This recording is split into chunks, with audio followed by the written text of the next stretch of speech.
Should have gone to Annapolis.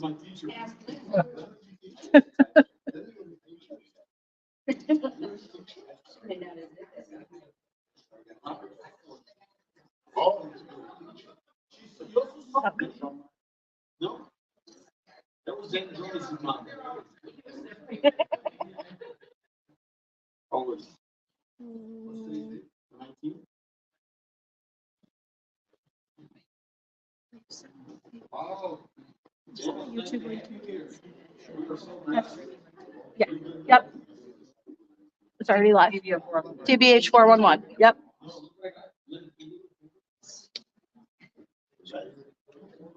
Yep.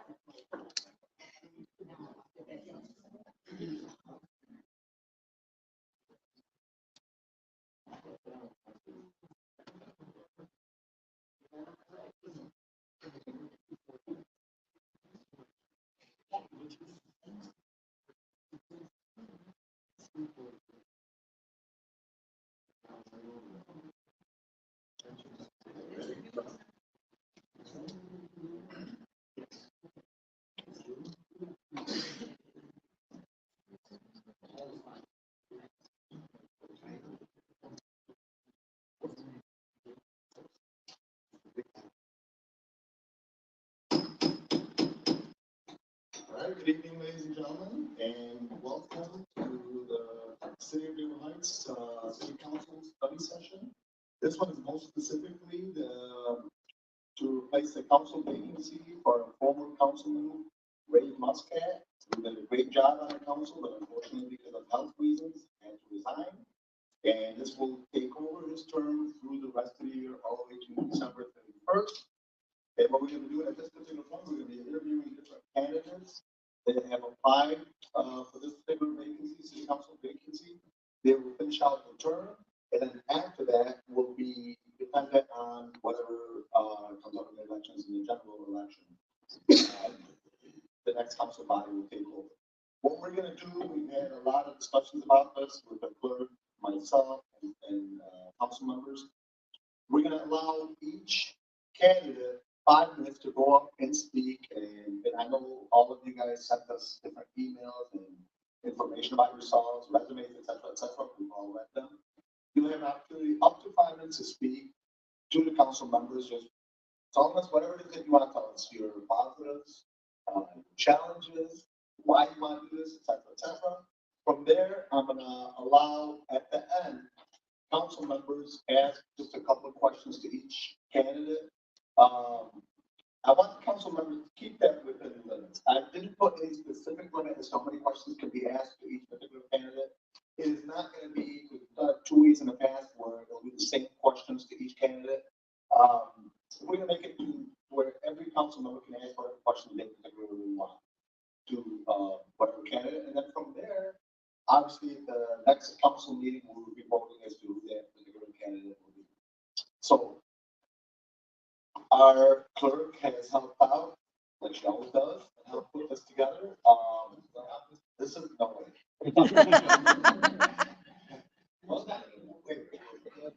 So we've got the names to all the different candidate members. I'm gonna have Dave Martin.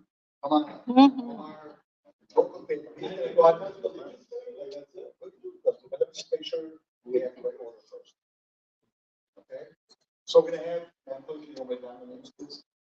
As far as who's first, who's around, and let me just mix them up. And we're gonna have it in this order because sometimes you don't alphabetical, different people like it or don't like it, so it'll be totally random. So turn around to the right. All right, go ahead. So the first candidate is. The first candidate will be Sue Kaminsky. Okay. Yeah. I didn't say I was good. I didn't say I was good at this. Second person will be Rachel LaPointe. Cindy Milroy. Thanks a lot again. Got it.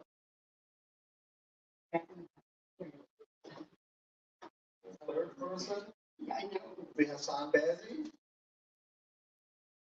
And the next person.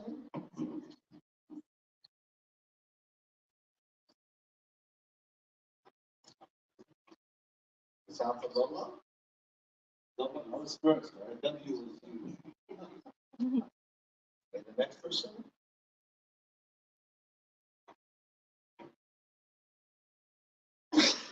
Roxana Martin.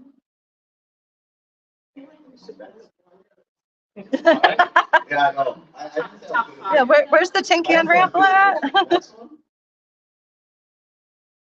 I was gonna borrow that thing from the lotto, but they wouldn't let me borrow it.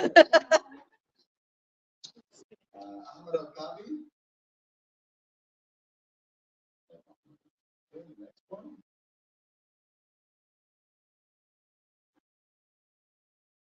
Will be Bilal Mood.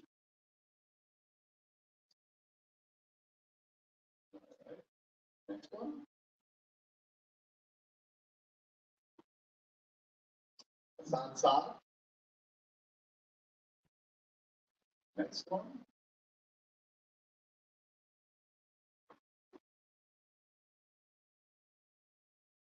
Lise Malinowski Maxwell. Next one. We didn't like put you in an alphabetical order, by the way. Huh? The names are almost in alphabetical order. Nope. Zohair Abdulhad. See, that he's left. What are the front? Why is it? No, this is my idea. Next one. It's gotta get this to work. That's a big one. And the last one, I'll pick this one. Margaret King. Okay. So give these to the clerk's office, just in case we're dealing with that. Thank you so much for organic. Leave up the lady for the last city council. All right. So who was first again? Mhm. You'll have 5 minutes. You know, with the council members that are here, no, do it then. You guys want to do questions in the beginning or at the end? Yeah, they might answer the question, they might answer our questions, Yeah. We'll wait, you gotta keep time.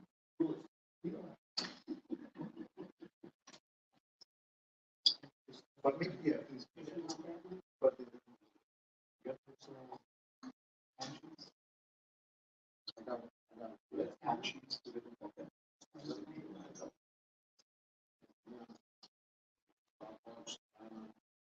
well, 5 minutes and 5 seconds. 5 seconds to state your name and your address.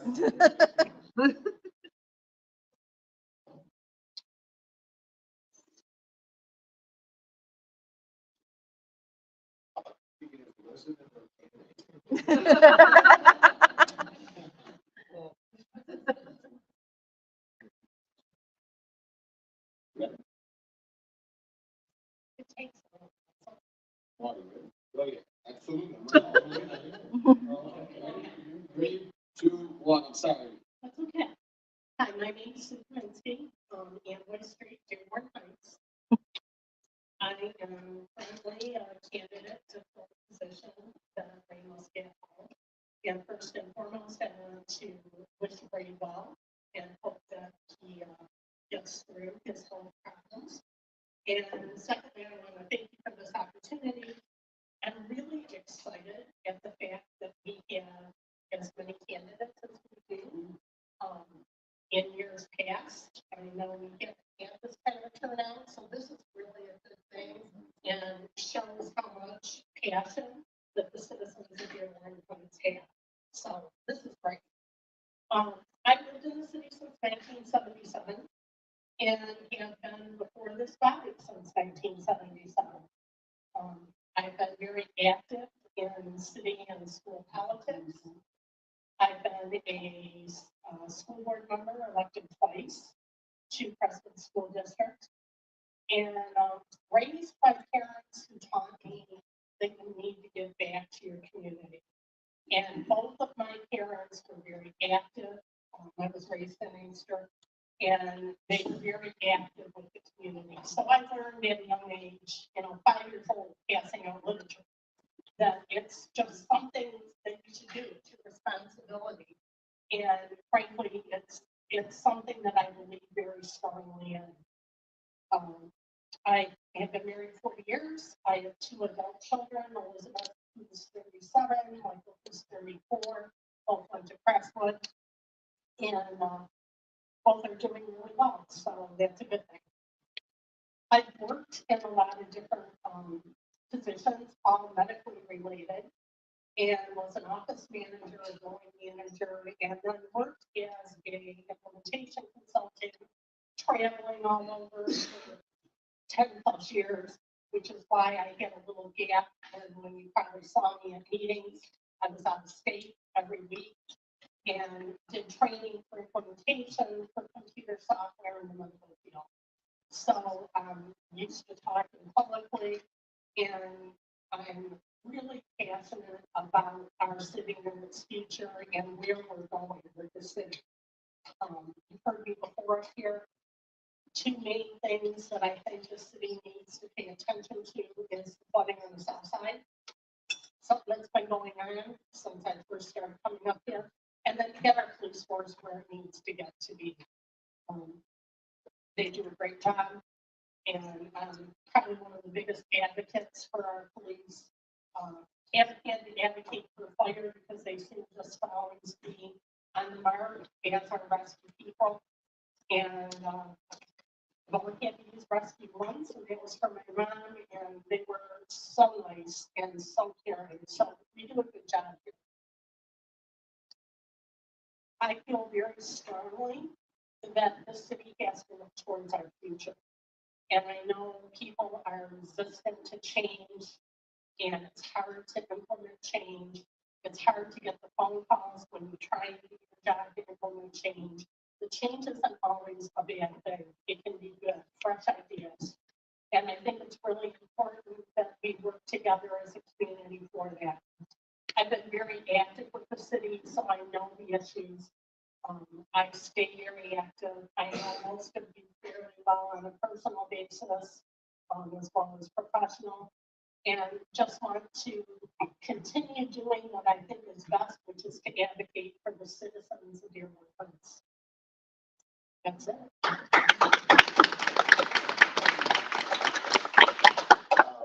Thank you. So what I'm gonna do for those in the audience that are here for the interviews, during the question and answer session, by the council members, that's probably limited to 1 or 2 questions. 3 if we absolutely had to. But what I'm gonna do is I'm gonna do it in reversal. At the end of all the candidates, I'll do it in reversal. Each candidate will go up. Some of the council members will have to ask 1 or 2, maybe 3 maximum questions. For those answering questions, I'm not gonna put a timer on you, but let's try to keep it to about a minute or 2. I don't want to make it where we have to be done in 2 minutes, put the pressure on you because these are questions that you haven't been prepared for. So just keep it as short as you can, and if not, then I'll have to give you the 30-second thing. But on the questions, we're going to go in reversal. So whoever was last, they'll be first to go up for questions from the council members. No, let's do that now. We'll reverse it. Okay. Thank you very much.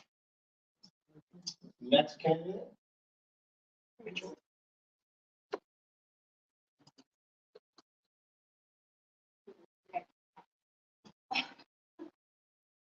Since you're ready now. 3, 2, 1, go for it. Hello, thank you, Council Chair Abdallah, Council, everybody. I'm Rachel Point from Barrack Street, as we usually say when we get up to this podium. It's an honor to be here, to have an opportunity to speak a little bit longer than we usually do, and to be considered for the BPCI Council. I've spent countless hours over the last month since Ray turned in his resignation, considering what to say. So, how to convince you to vote for me? But my inspiration for what I decided to present today boiled down to 2 things. today we found out that my daughter Evelyn was elected by her class to represent them on the student council. The pride and love that I feel for her bravery in giving a speech, for her willingness to attend meetings and to sell scented pencils. All of that love that I hold in my heart, that's why I'm here. I want to be like Maya. The second inspiration was a quote from Representative Katie Porter's autobiography that I read this morning. As she was discussing the work of Congress, she said, quote, "As I see it, the real work of Congress is civic education. Democracy only functions if voters know what's going on in their government and elected representatives know what's going on in their communities. As a Congress member, that means teaching and learning respectively." I agree wholeheartedly with her and believe that this dual role as teacher and student is the real work of city councils around our nation. The person that you all choose to appoint will have 3 short months to serve our community. Your responsibility and duty is to choose someone who can jump in and fulfill the duties of council person. I know that I am the best candidate here, who can jump in and be the teacher and student our city needs. To show you how I know this, I would like to briefly outline the history and progress of one of our current city projects. On October 14th of last year, we lost Joey Smith in a tragic accident. In the 2 months that followed his death, his mother Katie, family, and friends collected 4,100 signatures, which I printed out, to support Joey's loss. They attended many meetings since then, as well as study sessions.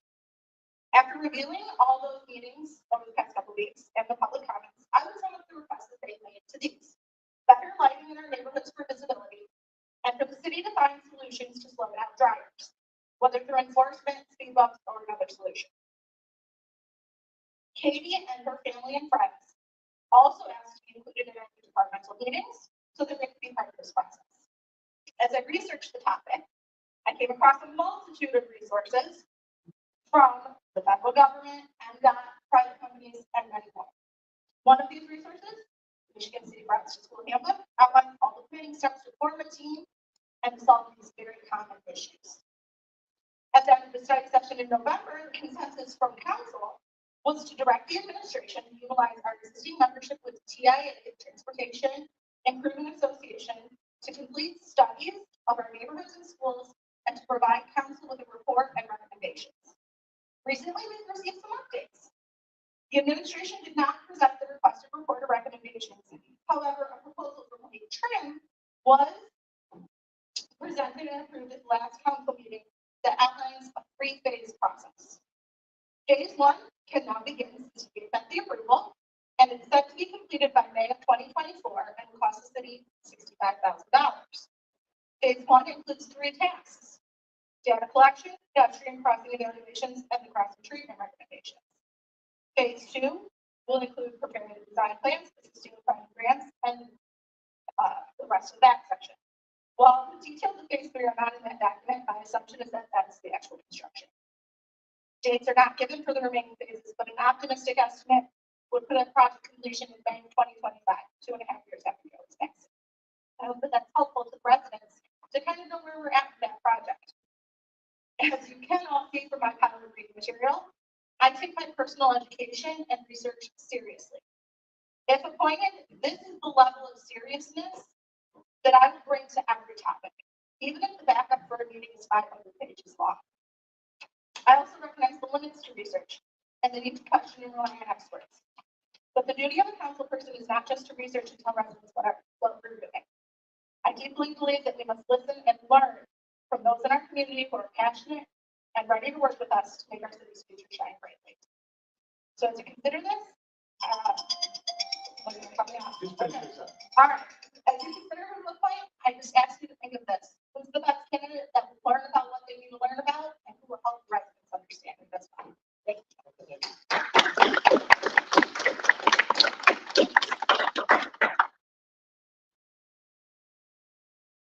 Next up. Okay, so Hassan Bey, one of the candidates, is not here. He's on Zoom. I'm not sure. Tom Fancy, if you're on Zoom, please raise your hand. Okay, next up. Tom, please.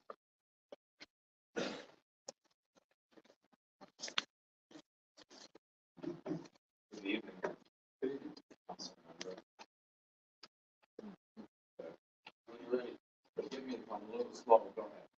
Okay, we're gonna give you an extra 3 seconds. Go for it. Just kidding, guys. Still Rachel, I'm kidding. Go ahead. I meant to forgive me if I'm a little slow, I've been traveling since 4 a.m. It's a medical procedure for my wife in New Orleans, and I have to leave her She's doing okay. so, thank you. Honorable Council member, my name is Rasan Abdullah, I've been in this great city for over 5 years. I served this community for many years on the planning commission. I'm a real estate professional with finance and economic background. I specialize in economic development. Recently, I ran for the primary election for the city. Honesty, integrity, and devotion for public service with a vision for change, to bring our people together and bring peace to our city hall, thereby positively impacting and enhancing life for our residents. I believe the most honorable accomplishment in life is to have the chance to serve the public in the most honest way possible. Although the results of the primary election were not favorable, I consider myself lucky to have won the trust of an abundant number of such amazing people. With that being said, the road ahead is wide open because the seeds for positive change have been planted. As I appreciate and thank Councilman Muscat for his long years of devotion to public service. Also, I believe it's my personal opinion, it's almost unethical to appoint anyone that's currently still running for election because it might influence that election outcome. That's what I believe. Is I do not intend to run for election coming up. I kindly ask you to honor me with the appointment of the vacancy of Mr. Muscat for the remainder of this term. Thank you, sir.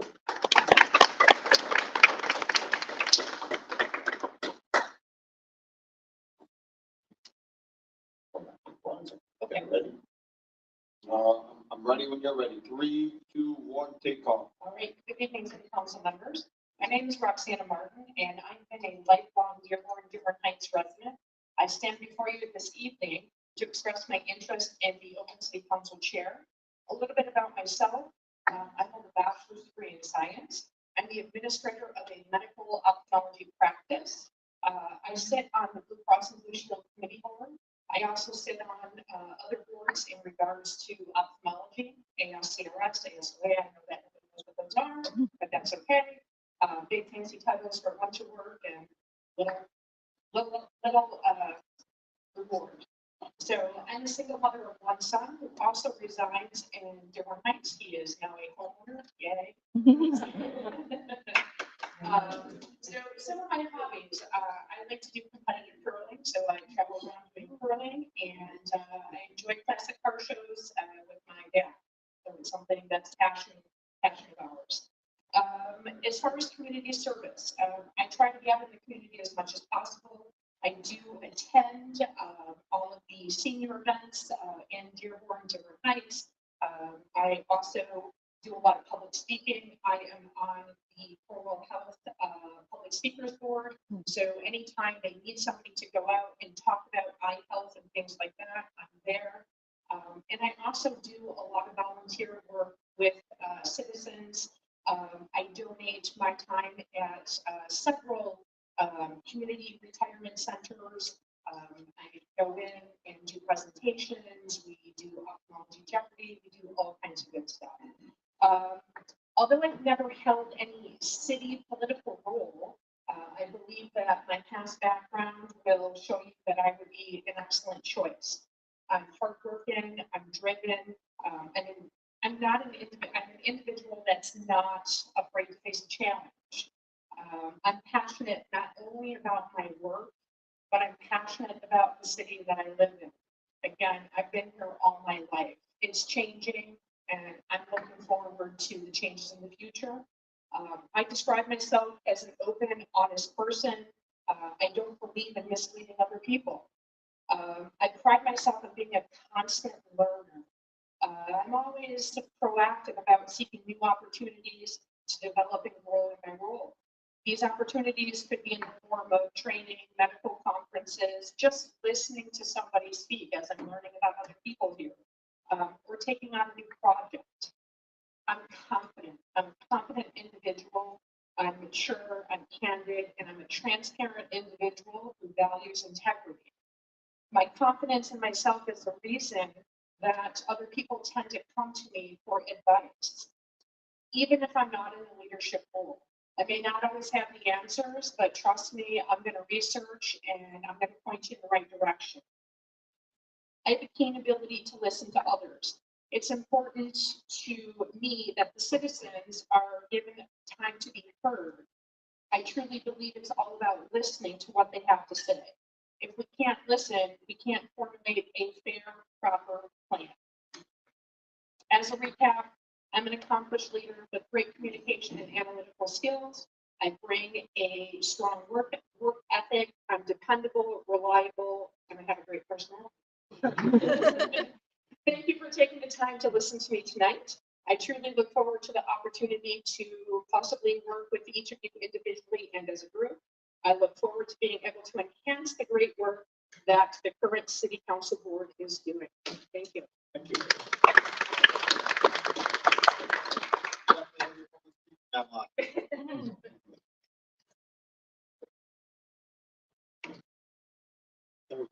Hard to follow. Ready? Yes, 3, 2, I'm gonna give you extra 2 seconds, go for it. sounds good. Council members, fellow residents here and at home, thank you for allowing me to address you tonight. My name is Ahmed Kabi, and it is an honor to stand before you seeking this appointment today. First and foremost, I would like to express my deep gratitude for Councilman Ray Muscat for his years of service to Dearborn Heights. His loud, passionate approach has left an indelible mark, and we owe him a debt of gratitude for his unwavering commitment. For the past 15 years, my family and I have called Dearborn Heights home. We sought refuge from the turmoil of war and persecution in Iraq, and were able to call Dearborn Heights our home. It was here in this welcoming community that we were able to find safety, opportunity, and a place to plant our roots. I attended middle school and high school here, founded a nonprofit organization to help underprivileged students receive scholarships, worked with many different organizations, coached my high school soccer team, and was able to seek a bachelor's degree from the University of Michigan Dearborn in political science and sociology. With over a decade of organizing and legislative experience, my journey has been defined by deep commitment, service, and advocacy. I have dedicated the last decade of my life to understanding the intricacies of government and legislative processes, equipping me with a wealth of knowledge and a skill set that I am eager to bring to our city.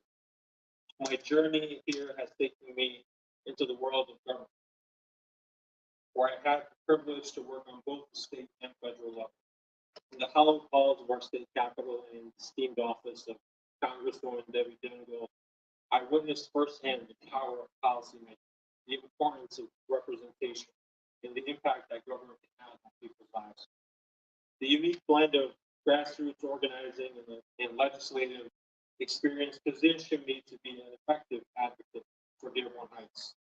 I understand the intricacies of policy, the importance of collaboration, and the need for innovative solutions to address the challenges facing our city. My years of experience have honed my ability to bridge the gap between government and the people that I serve, and I am eager to leverage this experience to propel our city forward.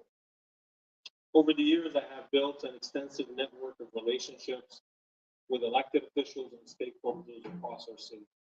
These relationships will be instrumental in our effort to address the challenges and potential opportunities facing our city. Whether it's collaborating with local municipalities on regarding the Ecorse Creek, whether securing funding for critical infrastructure projects, or advocating for policy changes that benefit our community, the breadth and depth of my network will be a powerful asset to our city. At its core, public service is about working together. And these relationships will enable me to bring a diverse set of voices and expertise to the table. You know, I'm not here to claim that I have all the answers or have the key to the success of our city, but instead I offer myself as a dedicated collaborator, an independent voice, and as someone who's willing to work closely with both administration and council to address the pressing issues facing our city. Now more than ever, we need leaders who can bridge the divides, foster unity, and channel the collective energies of our community towards positive change. Since the beginning of my campaign, we've knocked over 5,000 doors across our city and launched a survey to identify the key issues facing our community.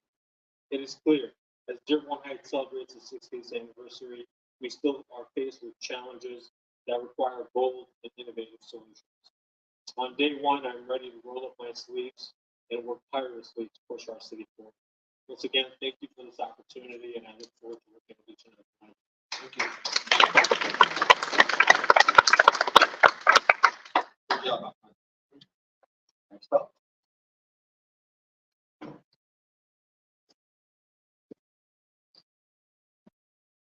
Joe, move it. Hello. That's Good to see you ready. all. 3, 2, 1, take off. Hello, everyone. Council members, residents of the city. My name is Bilal Kamoud, Outer Drive, and I stand before you as a proud lifelong resident of Dearborn Heights, deeply committed to our city's future. Starting off, I want to share that I'm here because I believe in the power of public service. I believe that through collaboration, we can meet the needs of Dearborn Heights and make it an even better place to live, work, and raise our families. I'm here because I believe in our community. I know that Dearborn Heights is the best place to live because I've lived here my whole life. I've had the privilege of witnessing the strength and resilience of our residents, but ultimately I see the potential for growth, and there is room for us to grow. In my previous work experience, I've seen that public service is critical and community involvement is necessary in order to get the work done. And so involving the residents throughout this process is going to be of the utmost importance. Now, I've worked with state government, city government, and municipalities across Michigan. And I not only want to share that network that I've built with the city, but additionally bring the best practices that I've seen implemented across our state to Dearborn Heights. In my previous work experience, I've specialized in entering spaces that are looking for innovation, that are looking for new ideas, and trying to connect spaces that are siloed. State government gets siloed, and it gets down even to the city level. So it's my goal to connect these different spaces. I believe that this role requires three things: time, dedication, and institutional knowledge, and the willingness to collaborate and innovate. Now, I want to say that I'm fortunate enough to work remotely, and so a majority of the work that I'm going to share that I do in the city is voluntary. I serve on the board of the Islamic House of Wisdom. I serve on the Dearborn Heights Rotary Board.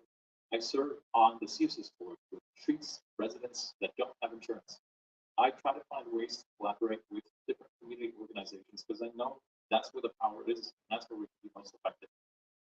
I also have the fortune of working with the Dearborn Heights Model United Nations, a student group between all the different school districts, and helped lead them to go to Harvard last year so that they could compete, bring back awards, and get a once in a lifetime experience. I ran for office last year because I wanted to serve this community in a greater capacity. It's why I continue to work on projects like the upcoming senior celebration, working on translating documents, critical documents through the fire department into multiple languages so that the city of Dearborn Heights could be more accessible in emergency services. It's why I do volunteer work with the Dearborn Heights Rotary. It's why I host community cleanup projects, and I'm always out at the different community events that are ongoing. I'm passionate about this because ultimately this role is a brief one. And there's only so much someone can offer in a 4-month period. And I'd like to bring my perspective, my experience, and my resources to the city. So ultimately, why me? I am a lifelong public servant. I come from a background in academia, so I want to take a data-driven approach to leadership. I have a deep familiarity with the city, its ongoing projects, its leadership, and how a board functions. I have a certificate in Robert's Rules of Order, which I think is beneficial to have entering a space like this. I serve on multiple nonprofit boards and university boards, and so bringing that experience here is something I'm excited to do.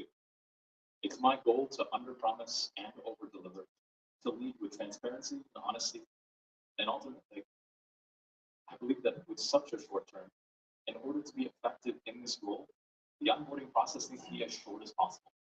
So coming with that knowledge of the ongoing projects and this experience, I'm hoping to shorten that as much as I can so that we can be productive and effective in this short time. I stand before you today as someone who is deeply passionate and committed to the future of our city. I want to thank you all for your time and consideration.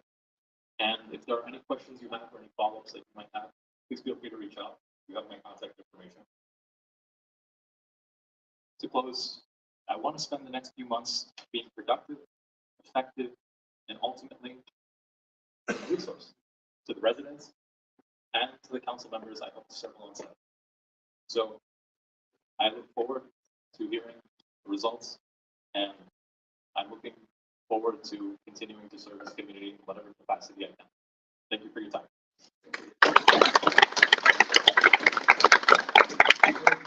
You are almost every single event. It's a blessing and a curse. Stop. Let me know when you're ready. 3, 2, 1. 5 minutes and 5 seconds. Extra second. Good evening. Honorable body, whereas here listening to all the candidates, speaking as a candidate, as we enter the general election.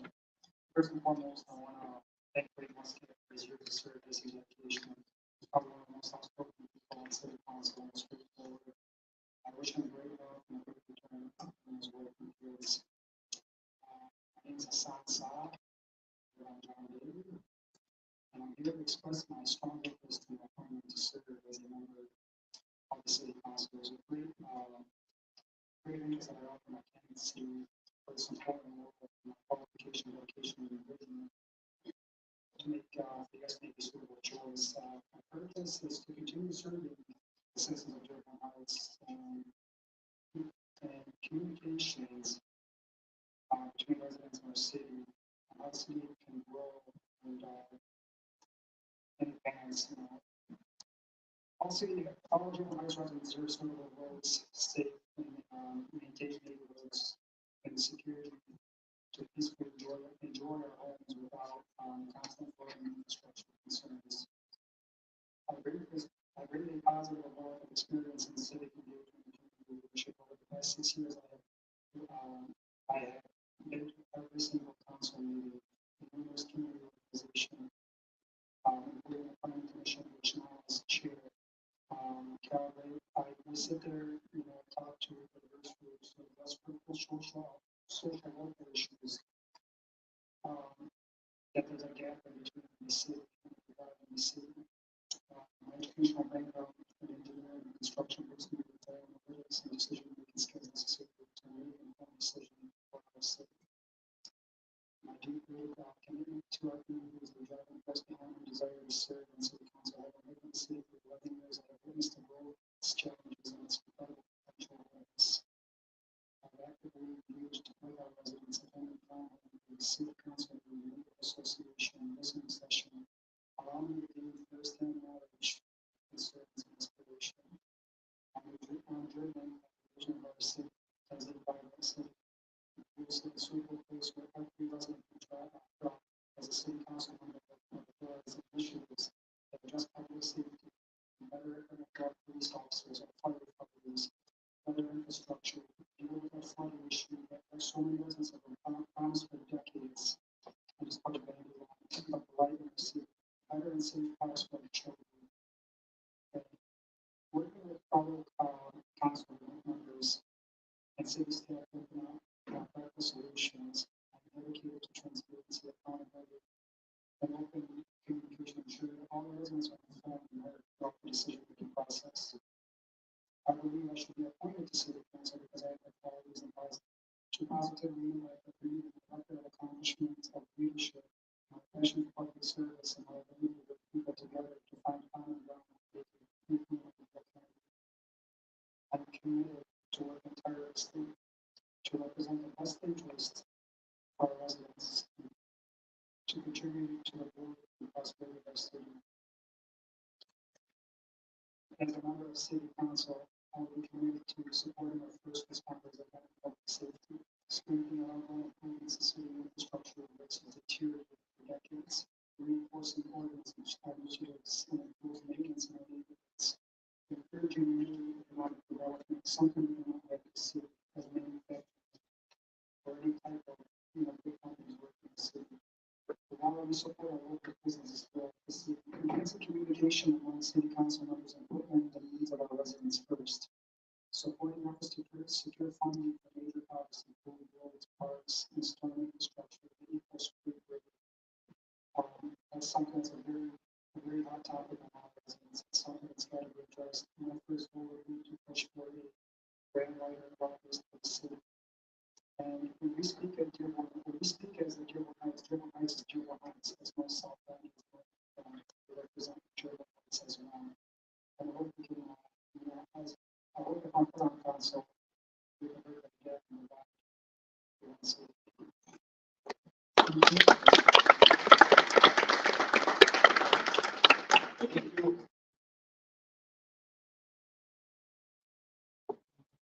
Good evening. It's great to be on this side of the council table. Let me know when you're ready, and we can go ahead and start this little fiesta real quick. Ready? 3, 2, 1, take off.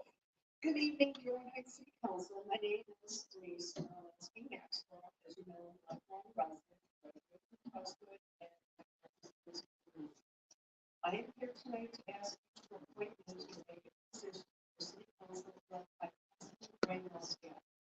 The staff of this television is not allowed to produce on this position for City Council should not be taken lightly. As you know, my past experience, I was a councilor and council chair.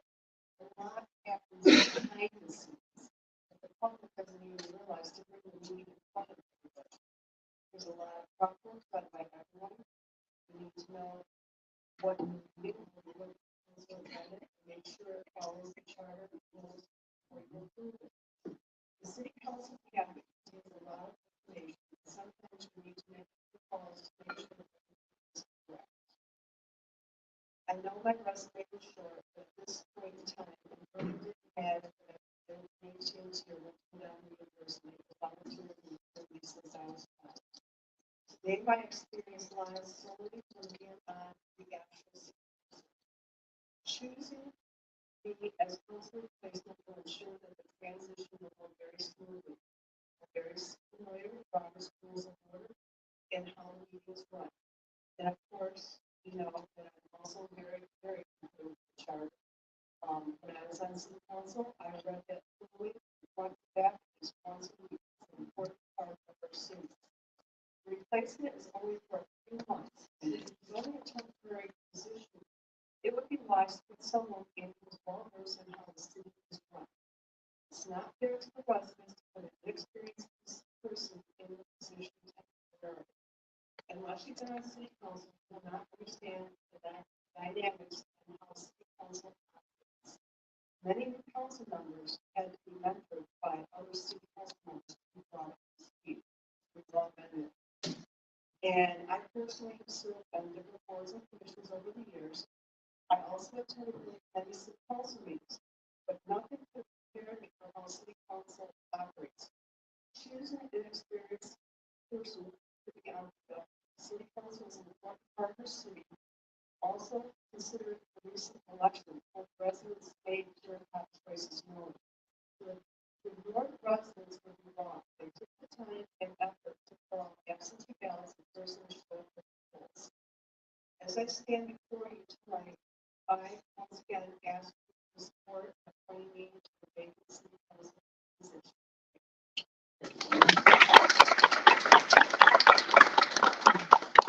Thank you. Sharpton Heck, you do not have to state your entire address.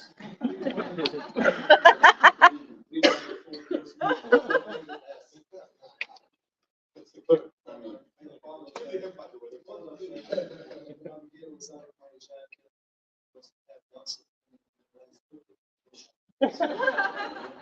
All right, you ready? We're gonna, this class gonna start. We're gonna void ball a couple of times. 3, 2, 1, go for it. Thank you, sir. Good evening, ladies and gentlemen. Thank everyone for applying. That makes me so happy to see more people interested, because before we used to recruit people, invite people to come and run for city council or school board.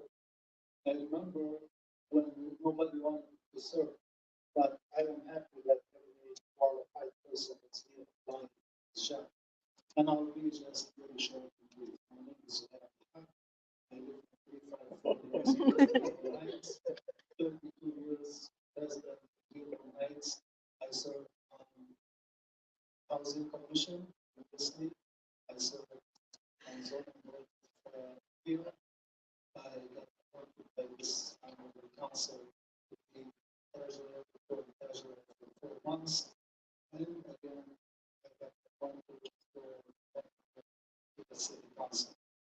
It's my experience of many years of the city council, the charter, ins and out of the city, that put me in a very good position to be fit and immediately for this position.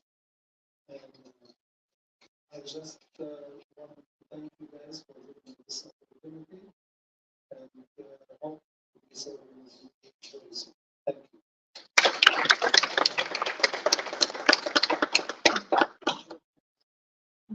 Next up. Okay. Mr. Deegan, got the $1 million student plan. Let's do this. This is a special. 3, 2, 1, you take off. Good evening, council chair, council members, candidates for the office, and residents of the city. I was born in Niagara Falls, New York. I moved to Michigan to attend school and never left. Something about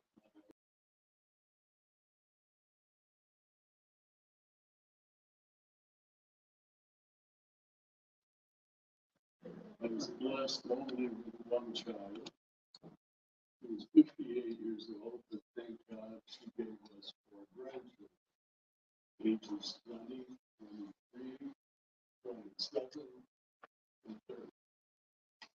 Thank God for small kids. And they're all in Massachusetts. Hello, Massachusetts. That's something about myself, education. I earned 2 associate's degrees from community college, one in science and one in liberal arts. I ended up going to the University of Detroit. I earned my bachelor's degree in architecture and a master's degree in urban planning from Wayne State University. Something about my professional background. I am licensed by the state of Michigan in 3 different disciplines. I am a licensed architect. I am a licensed professional community planner and a licensed builder.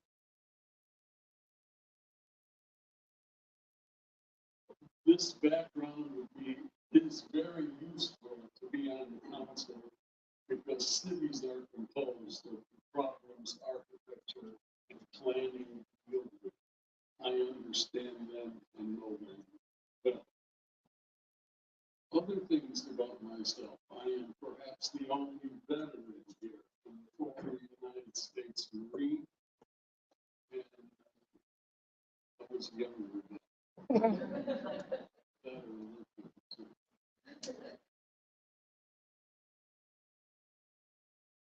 more importantly, not as important, but I'm a volunteer at Henry Ford Community College radio program for more than 10 years. I don't do music. I usually only do news shows. I am, by nature, a speaker, and doing the radio is something of very great interest to me and a lot of fun.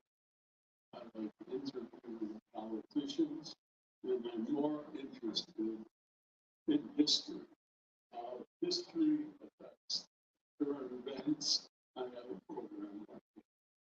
I'm a former council member. I've been elected to this body twice in a special election and a 4-year term. In fact,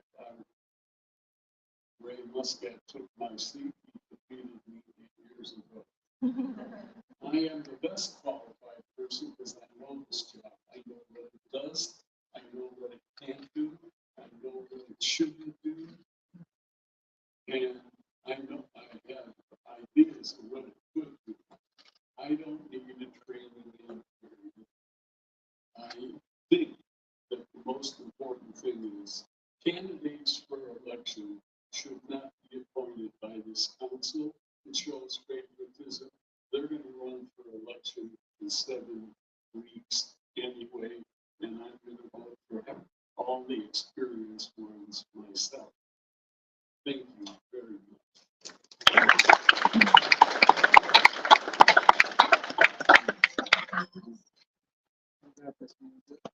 There we have, ladies and gentlemen, our very own Margaret King. 5 minutes, 7 seconds. Nobody's gotten there yet. Give her 10. Let's roll. Margaret, Ready? Yeah. 3, 2, 1, kick off. Margaret King, Baker Street, River Heights.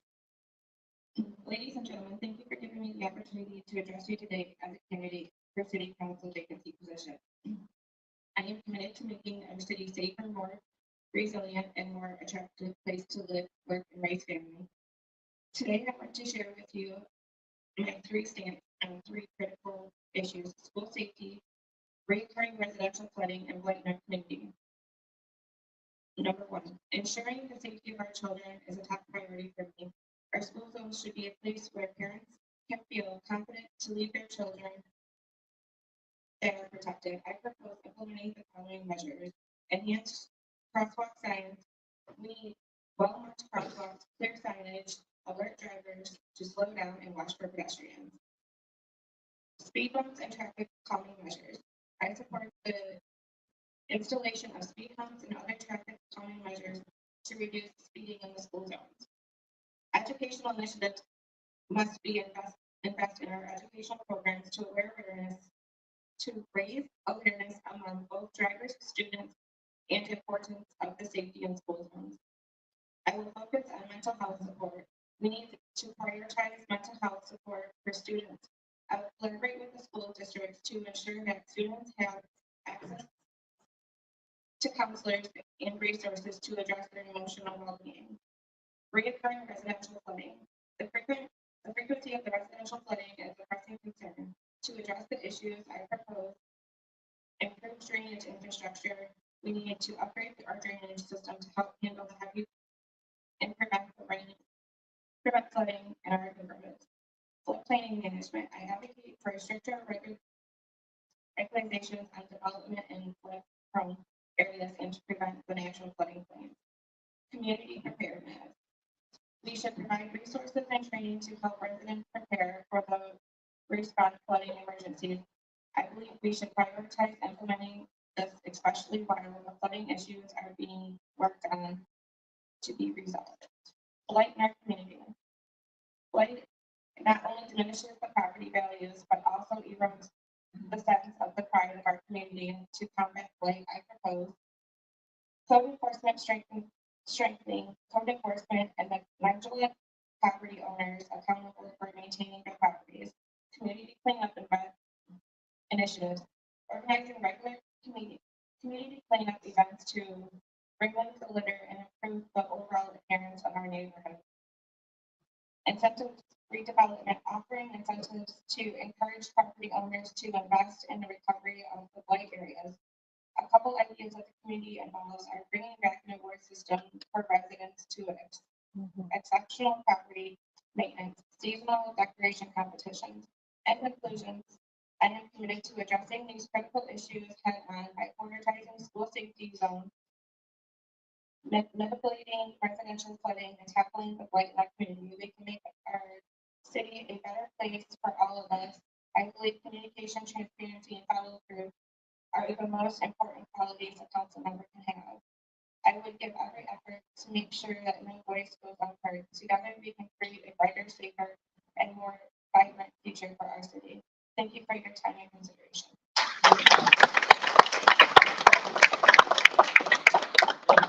Thank you, Margaret. So let's just get the update. So I'm gonna go, like I mentioned earlier, I'm gonna go in reverse order, from the time they spoke. So we'll have Margaret stay up there if you don't mind. And then from the council members, we'll take 1 or 2 or maximum 3 questions each. From all of us combined, not each one 3 questions. And then from there, for the candidates, do me a favor, again, I'm not have time, you guys, so I'm allowing you to be free to answer, but keep it within a minute or 2, 2.5 minutes max, please. Otherwise, I'll have my timer guy here get on with it. So, okay, so we'll go ahead and start with questions from council member. Council chair. I'm gonna have the same question across the board. Okay. Margaret, you'll be able to answer this one you'd like. And there is no right or wrong answer on this. My question to you is, what do you believe the role is as city council, woman or member if you were to be appointed? And can you see yourself working alongside the administration and this council body? Yes, I can. I can see myself. I talked to every single one of you, and I've had different conversations with every one of you. Yeah, I can see myself, and something that's important for a council member to have is to have ears to listen to what the residents of Dearborn Heights. Sorry, that was not you meaning. My first part of the question is, what do you believe the role is as a council member? To listen to the residents. Okay, perfect. Thank To you. listen to the residents and to hear them out. First of all, I'd like to thank you for coming tonight, and she brought her own cheerleader, her husband.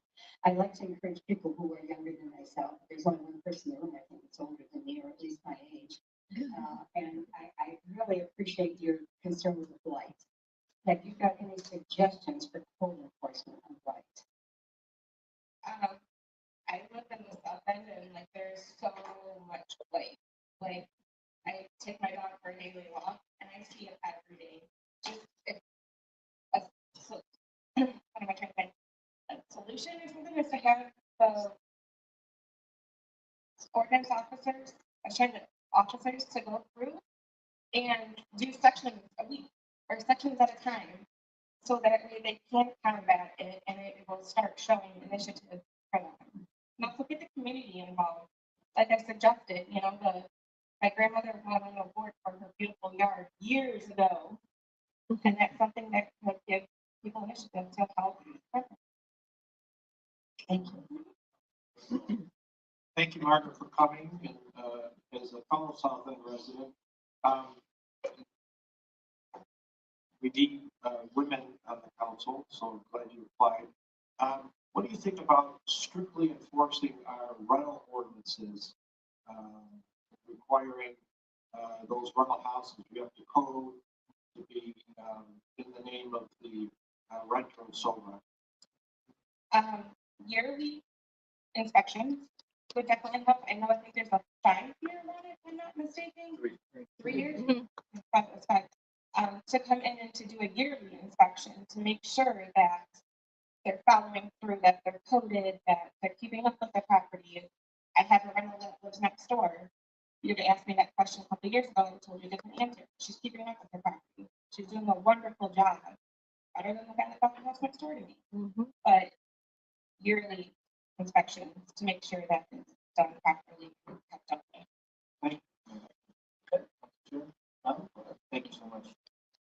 My question is going to be the same for all the candidates. It's not a long question, but it's our city council, we're asked to approve, literally millions of dollars worth of, issues of funding for the city.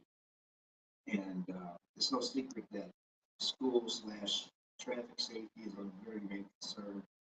The flooding issue is a very, very big thing in our city.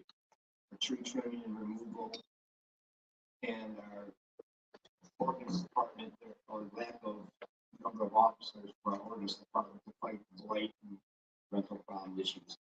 Now, these things affect tens of thousands of people during ice. And recently, the city in the last year invested over $3 million into a golf course. And there might be some more work to be done on the golf course. My answer is yes or no question to all the candidates. Would you approve any funding, any more funding, even a dollar for the golf course until all these other issues are solved in the city?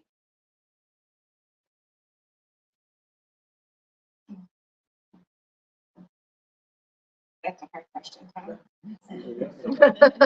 With a yes or no, I can't answer, to be honest and truthful and transparent, I cannot answer that as a yes or no. I respect that response. Because I do. I can't, because everything else, our residents, the golf course is always gonna be there, right? We're always gonna have it, as far as I know, that's something. But our residents and the voices of everybody here and everybody on Zoom, we have traffic issues. We have these are putting people's lives at risk. I can't answer that honestly. Well, what I'm asking, based on what I'm asking, if you put money into something else besides these four major things, What do the residents want? for the rest of us,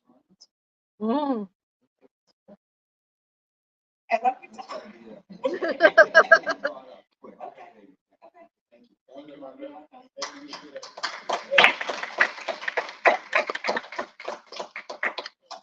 Ms. Dana. All right, next up. Come on up. Anybody have any questions for former councilman Began?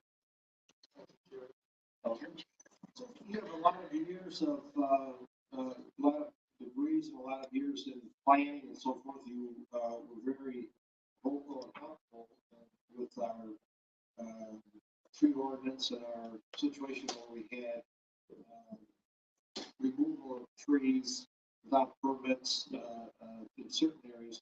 What do you see as the main issue going forward for the city, in the next year or so? Well, I wish the city would adopt the tree ordinance and its sleepers here.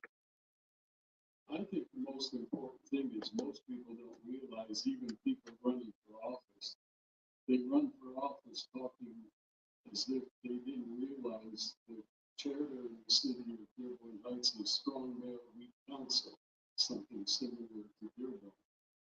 Making promises about things they have no control over. Like, who knew that we're gonna get people to work on Friday? That's never gonna happen because Mayor Coletto made a deal with the unions that if they ever go back to work, they have to get a 30% raise. So all this talk about they're gonna go back to Friday. So we need a charter change. We need a charter commission. That's something I would like to be on. I have no, as a candidate, no intention to run for city council ever again. But if there was ever a vacancy, I'd apply like I'm doing now. But more important, the most important question is, we need a charter commission to fix the problems we have that are administrative. Talking about things we have no control over is ridiculous. And council members, I'll try to keep it no more than 2 questions forward. So one council member, we more than that, and we'll just, I'll just pick the top first 2 or 3 that I'll try to be much more. I forgot to mention, I'm also the resident. And you heard my question, and would you answer yes or no? To tell you the truth, in order to answer that question, I don't know what the terms of the agreement agreements were. I'm not a lawyer, but I like to read the agreement to tell me whether it's been followed or whether they spent too much, probably, or not enough. So I don't think you can answer that question like that. I know the problem. It's a serious issue. I think we ought to change our name to the City of Parks.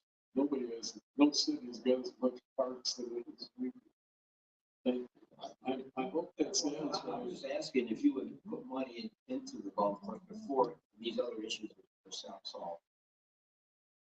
As I mentioned, I thought it was a smart deal. We couldn't buy the two houses on either side of it for the price we paid for that. So it was a fantastic deal. Whatever $1.5 million, what was that? 1.8 million. What it turned out to be. I'm an opinionated person, let me tell you, but I have no idea whether we spent too much or not enough, fortunately. Thank you so much. My question is, the same question to everybody. What do you see the role is of being a city council member? And can you see yourself working with the administration and this council? Absolutely, I know what that is. The most important thing that council does is once a year when we look at the budget. And we tear that budget across by item by item by item. For me, if the item was bigger than the one from the previous year and it was greater than the cost of living, I wanted to know why. And if all of a sudden it was 30% bigger, I'd say, well, police chief, why is that 30% bigger? Oh, we're buying 15 cars this year. So that's the most important thing we do. Most of what's done here publicly, everybody sees. It's not very enlightening whether you approve the Crestwood High School parade on Saturday comes on the. It should be approved whether you approve it or not. There are silly issues coming before you. The most important thing is the charter and the changes that are required to do what you need to do, and the budget. And that requires getting together an agreement. For example, I think it's very important. Tom Barry said, why $40,000 for ammunition? Why are you spending so much in this community? Well, actually, that's one time I remembered everybody studied that issue and said, no, it's going to be 20,000. That happened very rarely. Thank you. We'll take one more question. Council Chair, first of all, I'd like to thank you for being a Marine, and I like history as well as you. I agree with you about the charter being very good. This is to you, Ned. I'm complimenting you. Oh, I'm sorry. Okay, I agree with you about the charter and the budget. If you had a choice between the two, which would be your most important priority? Probably the charter, because the budget goes along pretty much automatically. Unfortunately, the charter is much more important. Ask Council Hart, he probably can give you a lecture on it. I claim to be a charter expert, but I know what we do. Most of it is perfunctory. You want a definition of that word, just figure it out. Thank you, man. Thank you. Thank you. All right, next up.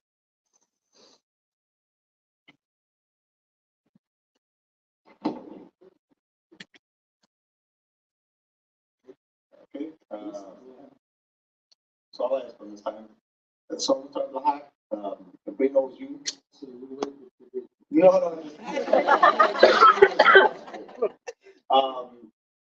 I know you've been committed to the council for a long time. You've showed up to many meetings. But I also know you're a little bit controversial. That's obviously. That's true. Yeah. So with that being the case, what do you feel is the role of a council member?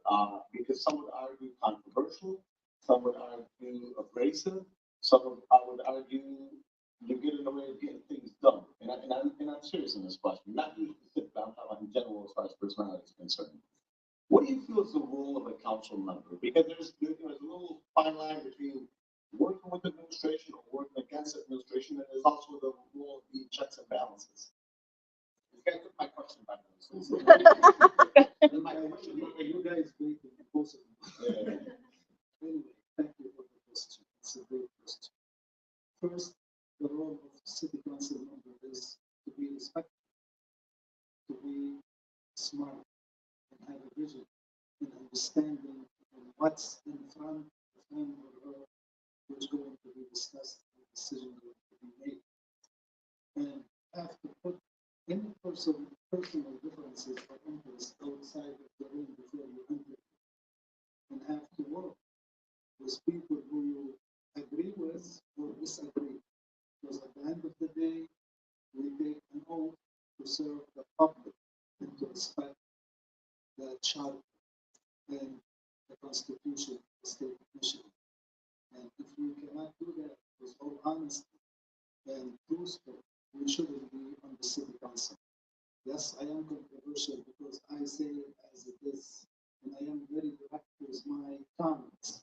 And I will not tolerate anything that I see it is wrong. And I will argue to the end to make sure that either I am right or I am wrong. And if I am wrong, you know me, I apologize always, and I yell for what is right for the residents. Okay, thank you. We'll take two more questions from council members.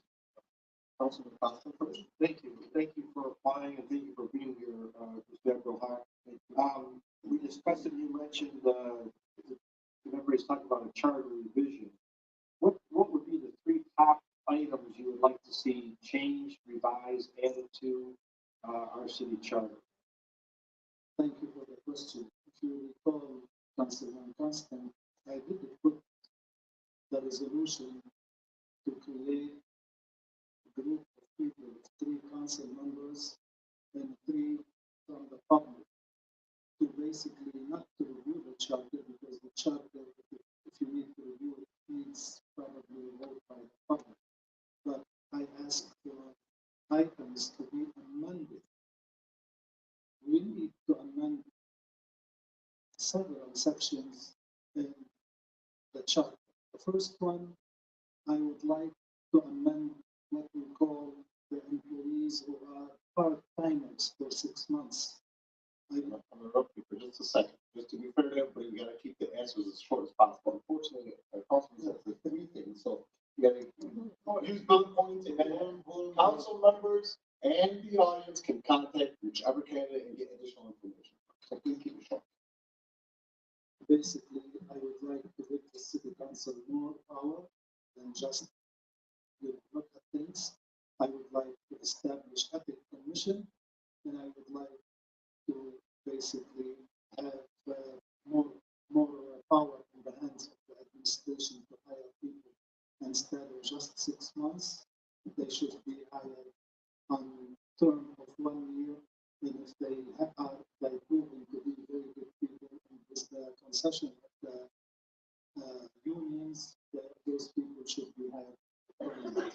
Okay, we'll take one last question. I'm going to ask one last question. I think I'm going to ask a question that's, You can ask about the golf course. no, I don't want to have that discussion up here with what's on. My question to you is, and you know what, it's going to be personal to you. I know the question that I asked that you respectfully took from me. My question is, since Dave was kind of straightforward, I'm going to be a little straightforward as well. There is, we're going to adjust the elephant in the room. You said it yourself, you're very direct, you're very forward, and I respect that, truly do. But also as a role of a council member, you have to, even despite the check and balances, you kind of have to work with the administration. If appointed, can you see yourself being able to put your differences aside and actually working with the administration? Absolutely. I am a very reasonable person, very open-minded. And if you guys remember, I worked with the late Valetto when I was the treasurer, with all transparency and everything he brought in. I did either object because of the reason, or I approved it because it was the right thing. Very simple one question as well. This is the 4th or 5th time being appointed someone's zoning board, I was on the chairman of the commission, and the zoning board, and the treasurer, and the city council.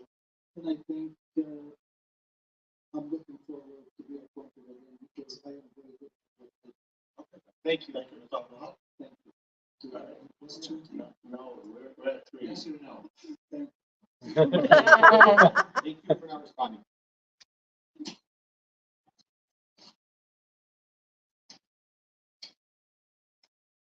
I got no question. I got a question for you, former councilman, council chair to, Ms. Malinowski. I enjoyed working with you while on council, found you to be honestly a fair person, and, you ran the council well too. There's a little controversy that's been thrown around. Do you select, and I know my opinion, I'm just gonna keep it myself right now. Do you select a person that's in the elections right now, or do you get somebody completely new? I know what you said, but prove to me why you feel it should be somebody that's already as a part of the elections coming up in November. My support of Vivian says it all. Raising our support is the election, we get together, and there's a vacancy, people are fit person, so we didn't get out of this, so I would like to go back to those election results I love you and saying pick the next person. This election is so fresh. I mean, people have changed their mind in the last several weeks. It's obvious where it's going now anyways. I do think the president's husband and said we're place in line. And I don't see that change. Thank you. I have a question too. Well, last time, actually, Councilman, I'm gonna go ahead if you don't mind. Yeah, go ahead. You can go ahead. You want to answer my question? What's your question? I was in the restroom, I missed that. Sorry. With many issues we have in the city, you know, biggest being our school traffic safety, our flooding, our tree removal, our forest department and lights. Would you put any more money into the golf course? And I had a lot of high hopes for this golf course, I still do. No one has been more backing this golf course than keeping it in the city than me. It might not seem that way, some people think a different picture. But before any of these other issues, school safety or flooding issue, before those are resolved, and we just say, for instance, we had $1 million to spend, would you put that $1 million into the golf course if you needed it, or would you take care of these other main issues that affect tens of thousands of residents? At this point, I think we've already given an amount of money to the golf course, and I don't think they've used it all, so they probably do have enough to accomplish what the goal is. I would give back to the residents. I think the residents deserve it. There's a lot of things that need to be taken care of in our city, and I think that. Thank you. My last question. I'm gonna ask you the same question that I'm gonna ask, Mr. Abdullah. There's no, we're gonna just sell in the room. No secret that there could be some controversy between the administration and the point here in keeping things run smooth. Can you see yourself working alongside the administration and making things pass by us? Absolutely. I have worked with the administration that you're speaking of in the past very well. Everybody knows that. I'm not a person of controversy. When it comes to city council, it's what's best for the residents. Thank you. Okay, thank you. Appreciate it. Next up.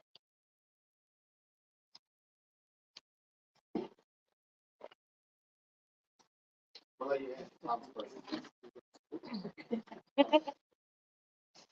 So Tom's question, just give an abbreviated version. You heard that, right? Yeah, you heard that. Well, first of all, public safety comes first. So the money that is available for public safety first.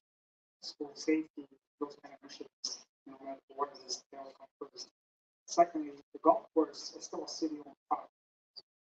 City-owned property, always got to invest back into the property. Yes, money has to be. And it's great. All golf's there. Remember. You know, it's come a long way. When you say the golf course, the one that's going for is the golf course belongs to the city. As for the banquet and all that, it's private.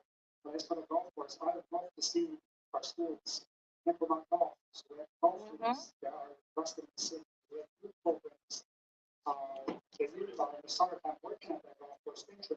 You know, having initiatives in the summertime, instead of being on the streets and causing trouble, to work at the golf course, to learn golf, having youth golf programs. But we can't have an unsafe golf course. Well, first and foremost, for any amount of money to go anywhere, public safety, children's safety, safety of our residents is number one. That money will always go back to residents as number one. I've got a question. What attracted you to run for office? I know you've been coming to council meetings for quite a while, and as a lot of you know, I'm pro activism. I love people who are activists in the community.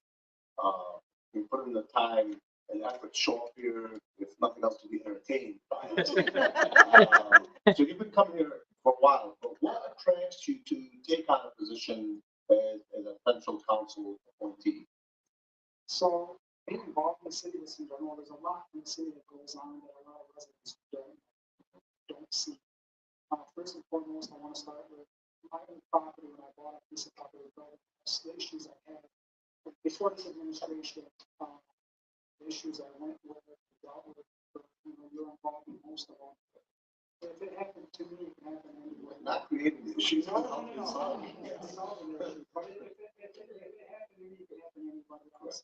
But being involved in the city where I visit people's homes and all this, and seeing in certain areas in the city that really everybody deserves to be. To me, there's no South End, there's no North End, there's good balance. I don't care if you want $1 million home or you want a $50,000. You're still a taxpayer, and to me, you're equal bracket.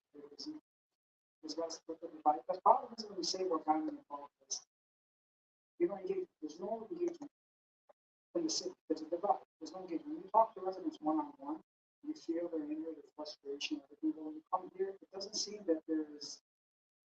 And honestly, I'm gonna say this: when was the last time a councilman or a councilwoman had a neighborhood group? I went to a neighborhood, met with residents, and said, honestly, no. I mean, that's we do the civic association. But I'm saying just in general. Well, I've seen this a few events, but as in general, the board, certainly a couple of blocks ahead, come on, let's have a couple of coffee. Stress and hear their issues. Really nobody. Our flooding issues. Just that I sat at the DDA in Westland, but I see what Westland does with grants and lobbying and stuff. I'm sorry, Westland's not better than us. Baylor is not better than us. No city's better than us. We should be better than any city. And I think the city has so much potential, and I think we get on council can push for that potential, because I'm straightforward. I'm gonna be this way, I'm gonna be fair, I'm gonna be honest. I'm gonna work with everybody to have the residents' best interest. Okay, thank you. All right. Hassan, I see that you also have been involved in real estate, as have 1, 2, 3, 4 people that currently are in the council. Let me correct you. I'm involved in real estate. I'm not a real estate agent for Okay. Well, my question to you, I believe you do have rentals. I do not a city of rentals. Oh, but elsewhere. Yes. Well, I have 100% track record in every city. well, your opinion is still valuable. I'm wondering how you would feel about us instituting a deal where someone who owns 3 properties or more for the looks of the property that is being rented. Absolutely. One thing I'm completely for is current initiative for rentals. For example, you go buy you own a rental property. You go buy, ordinance goes by your house, grass is not cut. I should get issued the ticket. Because if I get issued the ticket, I'm gonna pay that ticket, I'm gonna take action. Because when you hit people with fines and hit them in their pockets, they're gonna act where it's not gonna happen again. Second, about somebody asked about, I'm gonna answer this. I think he's constantly asked this question about rentals. Rental property should not just be money making the city. If you come in the community, you're supposed to respect the community. I agree with inspection reports. I agree with CFOs. If the person does not maintain the property, the landlord should be taken for the landlord. I'm not saying the tenant, the landlord should. Because in that contract, if you just rent a house out just for profit, no contract, no checklist, nothing, there's out there for profit, honestly, we don't want you to see. Because if you're a good landlord and you take care of your properties, these questions should never be asked. Thank you, Mr. Side. There was some quick question. Okay, so there's some question. Quick question. What do you believe the role of as a city council member? Do you see yourself working alongside the administration of the council? Absolutely, you know, the role of council member is to serve the public, to work in the best interest of the public, to listen to the public, to engage with the public, to get the public's response to their needs and their wants. That's really the advantage we all guys all work with the public. And absolutely, I can work with anybody. Everybody can have different opinions, everybody can have different mindsets, but at the end of the day, it's going to be the best decision in the city's interest. And not the best decision for just tomorrow, it's the best interest for the generations to come. So, yeah. Thank you. Okay, thank you, Mr. Saab. Next. Yeah. The young and honorable Mr. Mahmoud. No, I'm sure Obama. Councilor Constantine had a question at the last one, so I'll let you go first. Thank you. We talked about, well, thank you all, thank you for coming. You have been involved in the community. You did run for office. And you work for the Secretary of State or active in the community. The charter, revisions for the charter. Yeah. This is kind of a tough question for you. Maybe it's not really your area, but what do you see going forward? So the balance of power, really between the council and the mayor, what do you think would be the priorities and changes, if any, to the city charter? You gave me that question. We had long conversations about the charter for the city of Dearborn Heights, and years ago discussed your experience with it, or your father's experience with it, and the needs of the city. I think compared to other cities across Michigan, we have a fair balance between the council and the mayor. I don't think that is something we would need to directly change in the charter. I do believe that the charter does need to be opened up. I know it's a discussion we've had for a reason. And I know that it's not something I could do in that 4-month period. No one can, because it does need to go to the residents. But I'd be happy to help enable that process and begin that process, because there are some critical changes that need to happen. Just the basics. Our city needs to be updated. There's a lot of grandfathered in clauses that are not up to date with modern Michigan code. And that includes how our properties are handled and how our internal structure for our admin it goes, appointment process and so on. Okay, thank you. Councilor Davis. Thank you so much. My question to you is, I know you recently ran for state rep. You're now coming for this appointment for city council. Do you have aspirations seeing yourself running for city council in the near future? Or do you still see yourself maybe potentially running back at the state level? And I only ask that question because I want to know where this position stands. Like I said, the reason why I ran for office last year was because I was looking for a way to serve in a greater capacity. That's why I'm applying for this position. I don't have intentions to run for office anytime soon. I'm looking to serve, and in whatever way I can. I think personally you do a great job, by the way. Thank you. Yeah, I appreciate it. Did you want to ask me that question you asked a lot? Yeah, and the question is, I know you wrote it down, I thought I asked you. I was like, man, no, I saw you guys writing. You both answered the question. Then bring it up. My question was that you answered my question. Council Chair, all the candidates know my question. They want to answer. If I answered Councilman Tom's question with regards to the golf course or the other items. I'll gladly take other questions, but I'll answer this very briefly. I know for a long time, the city of Dearborn Heights has operated as a silo, as in most of our funding came from our residents and no real other place. That's changed over the last couple of years. I do grant writing, and it's important to me that we're looking at grants and other opportunities to bring funding in, so we can allocate that resource, those resources to all the issues you've mentioned. That being said, I do believe in investing in recreation, and I want to make sure that any funding we do allocate towards that provides the greatest good to the most residents. Two issues and two examples I can think of right now are, I know we're working on getting a splash pad down near the Richard A. Young Center. That'd be something that I'd want to invest in. And of course, the Van Buren Park where I probably got splinters growing up. I know we're going to be putting some funding behind that. That's, being torn down now. So looking forward to making that a priority on the recreation side. We'll take the next candidate. Who would that be?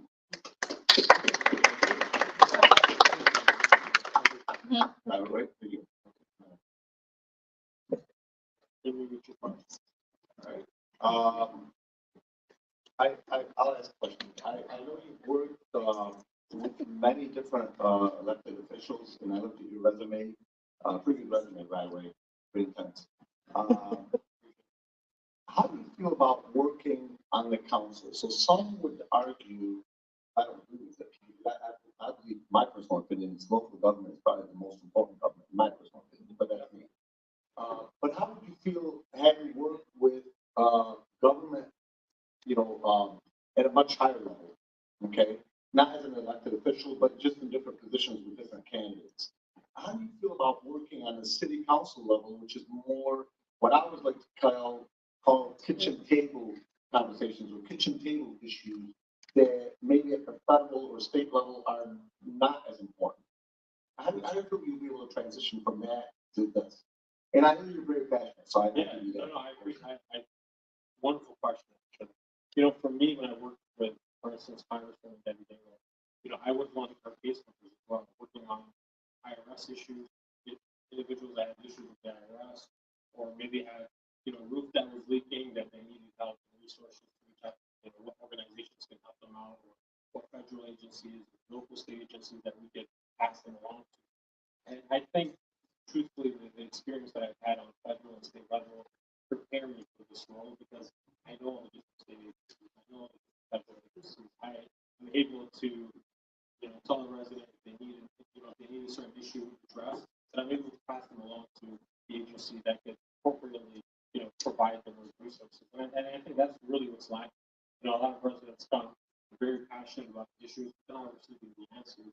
And I believe I'm very well equipped to answer some of these questions. And if I don't have the answer, I would let folks know that I truthfully can't answer this question, but willing to listen and find a solution. Okay. And I understand you have access to a local attorney that can help you out. Yeah, Any other questions?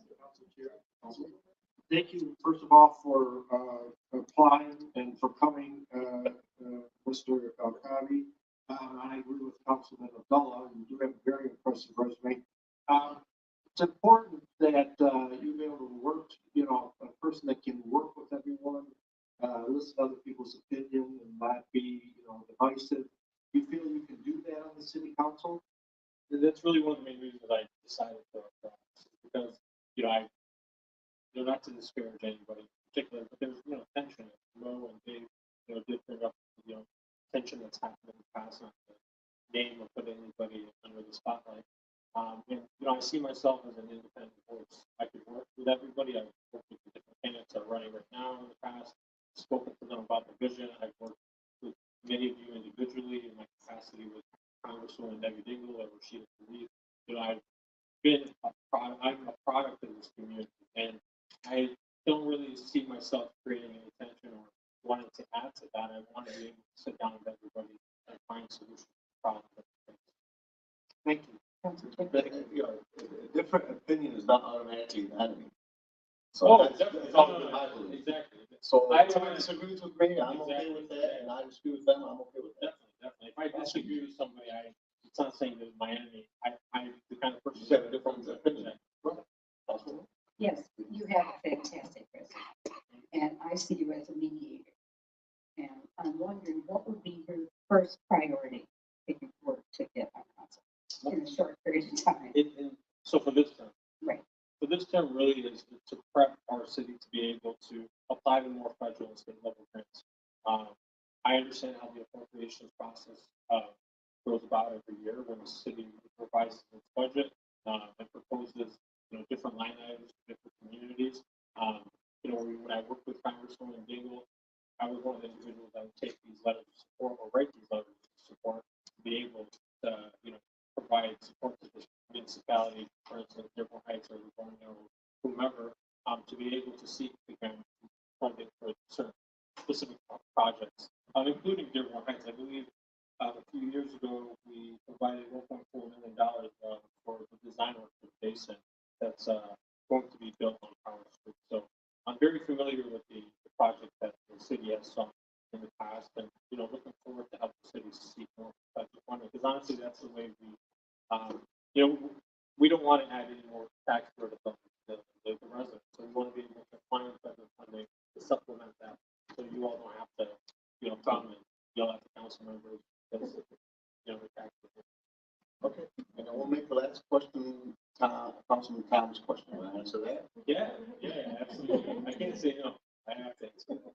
You know, I think the project of the golf course and the trajectory of where it's going is something that we all should be proud of. Right? We want a world-class golf course that people from different areas can come visit and create like a bustling downtown area in that region. That's all what we want. You know, in the past, this county designated a DDA for that area, downtown district authority, and we were all very hopeful and wanted to see more businesses come to that area. And I think this is a start. Would I push for more funding for the golf course? I believe we have enough ample funding at the moment with the millions of dollars that have been allocated for that project. And I think it's looking beautiful at the moment. I don't think there's need for more funding for that project specifically. But that's why I said I want to be able to seek more federal state funding so we can supplement the project that you brought up, public safety, light, road bumps, speed bumps for reckless driving, and traffic, different traffic. Got the term exactly, but for where the school districts are, different stop signs and whatnot to ensure that our students are safe and protected in their own safe haven environment. Really. So short answer and long answer is no, I would not be pushing more funding for that project because I believe they have the ample funding at the moment. But if that comes up, there's ways for us to plan for Okay. Thank you, Mr. O'Connor. Thank you. Appreciate you, man. Thank you so much. Next. Now we're working. No, Fadala. So I'll start with the questions.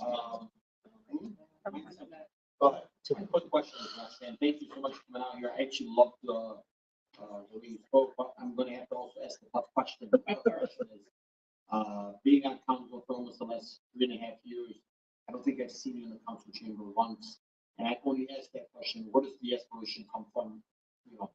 You said, and then maybe it was, you simply went online and you saw the vacancy and said, you know what, maybe I do like this. Yeah, no, actually, it's a great question, and no, I have not attended city council meetings. But what has, sparked my interest is recently I purchased a puppy. And as I'm out walking the puppy in my neighborhood, I'm looking around and I'm realizing that the South End of Dearborn Heights is not what it was. And to go to the park where I walk my dog, there's broken glass everywhere. There's cigarette butts everywhere. There's marijuana butts everywhere. How can you take your child to this park to play? And there are parents there all the time, right, with their kids. And it concerns me. So it's like as I'm walking and I'm seeing things, I now take a bag with me to pick up the glass, to pick up the cigarette butts. And it's not right to, let this happen and think that it's okay to put our kids there and they're safe. They are not safe. So that's what has sparked my interest. We need to have some change. We need to have some responsibility. We need to have people in place that could, that could get maybe, some days together to gather some people to go and do a park cleanup, a city cleanup, something. That was a great reply. I just want to spark your interest. Yeah. Thank you for that. Okay, thank you. Roxanne, when I first received your letter of intent and resume, I think based on my, not necessarily background, just the way I was impressed. Thank you. For somebody to take the time to put a very nice letter together, a very nice resume, I was impressed. And then, initially, you guys have made my job very difficult, by the way. 'Cause initially, That's and I'm being bluntly direct and transparent. Initially, I thought, I don't know who she is, I don't know much about it. Then I realized, okay. And you came and spoke, and I was honestly really impressed. So even if nothing else, I hope you can good run in the future. Thank you. I appreciate it. I did like your positive attitude and your spunk and your commitment. I did like that. But I also am in the same token, a little bit of a concern in that because it's really, I don't know the exact count off the top of my head. The clerk maybe can better tell us, but I think it's only like 5 more official council meetings that are left, maybe 6, obviously at most. And so with lesser experience, but I do like your background. Yes. I gotta add that on. Yes. How do you feel you'll be able to still serve the residents versus somebody that is maybe more experienced? Sure, absolutely. And when I say more experienced, I'm not talking about just in terms of in an office, but maybe just activism at the very minimum. I didn't get to where I am in my life for being an underdog, right? So I had to crawl my way up. And again, there are some great candidates here that have tons of experience. And as I'm sitting here, I'm thinking to myself, what am I doing? Right? Truly. But you know what? What I am is I am enthusiastic. I am dependable. I am a quick learner. And I think that I can bring a different perspective to the council. Okay. I think you're also amazing. You do a great job of applying. Thank you. You have a future in something around here.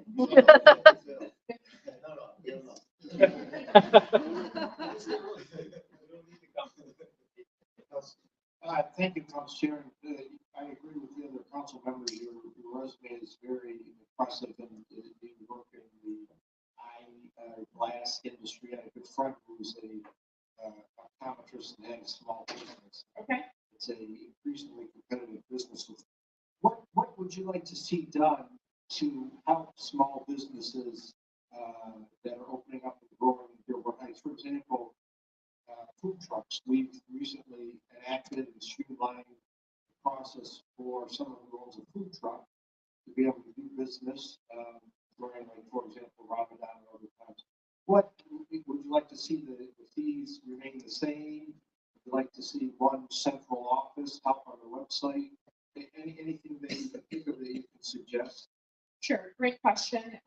Regarding, small businesses in, the Dearborn Heights area. Again, as I look around and I'm driving down Van Born, right, I'm looking at all of the empty business spaces. Those were filled 10 years ago. But what has happened? You have an area where it doesn't get a lot of recognition. It doesn't have a lot of money. So I think what we need to do is we need to promote the area, promote these small businesses. Maybe, when we do grand openings and, we try to get the word out even more. But the key thing is to keep people coming back, reinvesting, and we have to figure out a way to do that. And if I can help, I will. I'm an advocate. I promote small businesses. Again, I'm a small business, a single position, practice. And it's tough. You've got competing businesses. So it's like you have to lower your prices. You have to be competitive. So I think that we just need to do a better job promoting, people coming into the city for small businesses. Okay. Thank you. Hit the 3 questions, but just a yes or no only for Councilman Tom's question. Of course, okay. I don't want to get in trouble. Yeah, Councilman no, Tom. so simply put, I'm going to say no. I think it's a fabulous golf course. I think it's going to do what it's intended to do, but we need to focus on the city and getting, kids and parks and everything up to speed. Okay, thank you.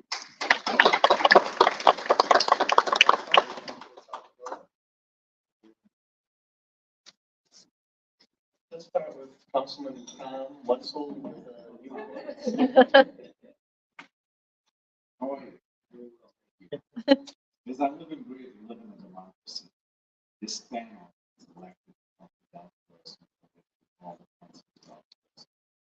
Regardless of what's happening with the second businesses operating on, we don't want to get into that. But who am I to judge you guys? You guys decided on this, all of you. Whether you voted for it or you didn't vote for it, I remember you did vote for it. So is that allocation of funds? The funds should be allocated where it's needed to be. You guys decide what the fund is to be, because your only job is to serve the public.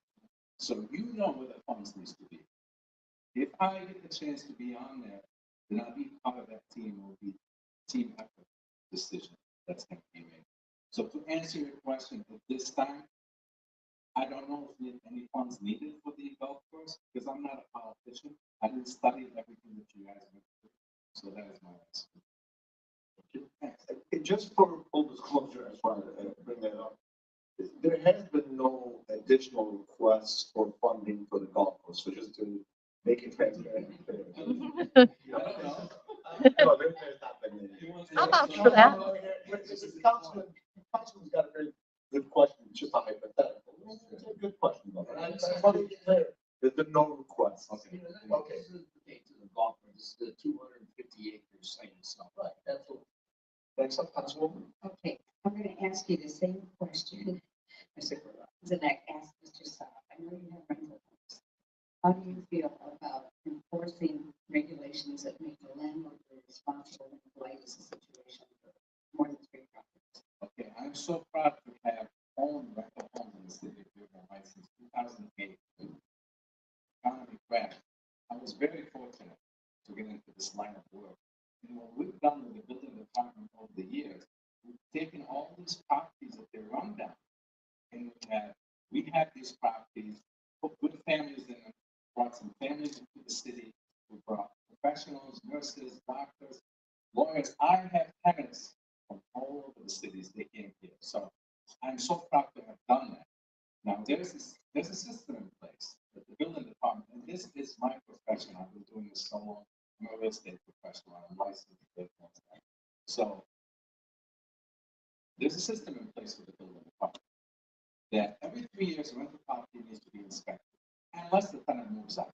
If the tenant moves in today, he moves out next week, it has to be inspected, renewed, certified. And that's what I've been doing all these years, 25 years.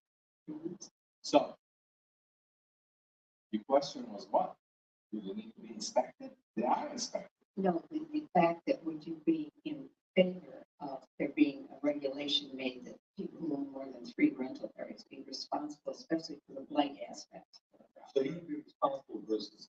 If the law is not known and it's just respecting the whole neighborhood. It is unfortunate that just had a run with the city, and our city attorney knows about that. Myself, there's a system that needs to be implemented, and I've worked on that with the ordinance department over 10 years ago. Until now, they haven't done that. There has to be an electronic notification system that notifies the landlord immediately as soon as a violation is there.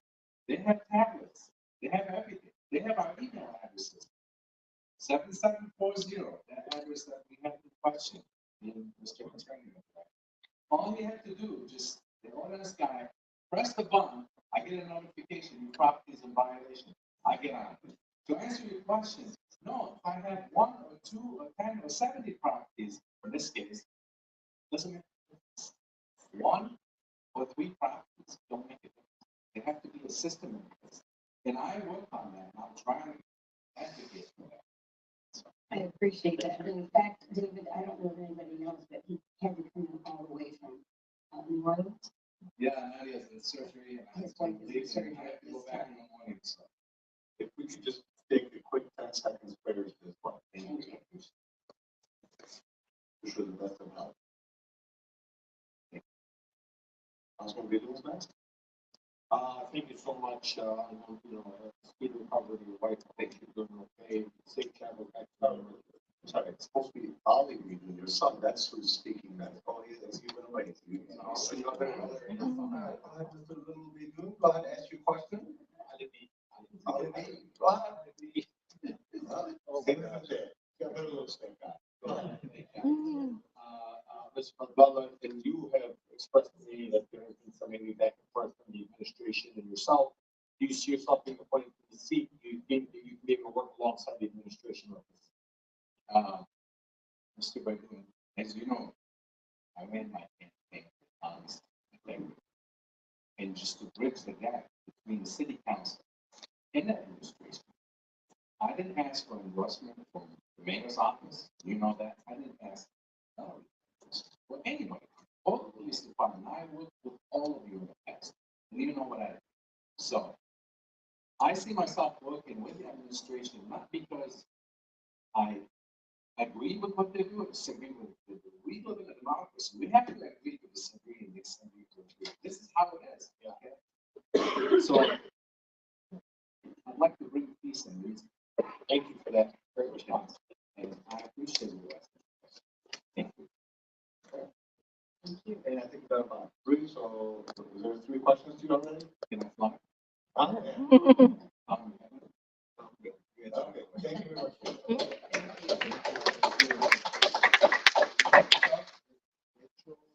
Come on up.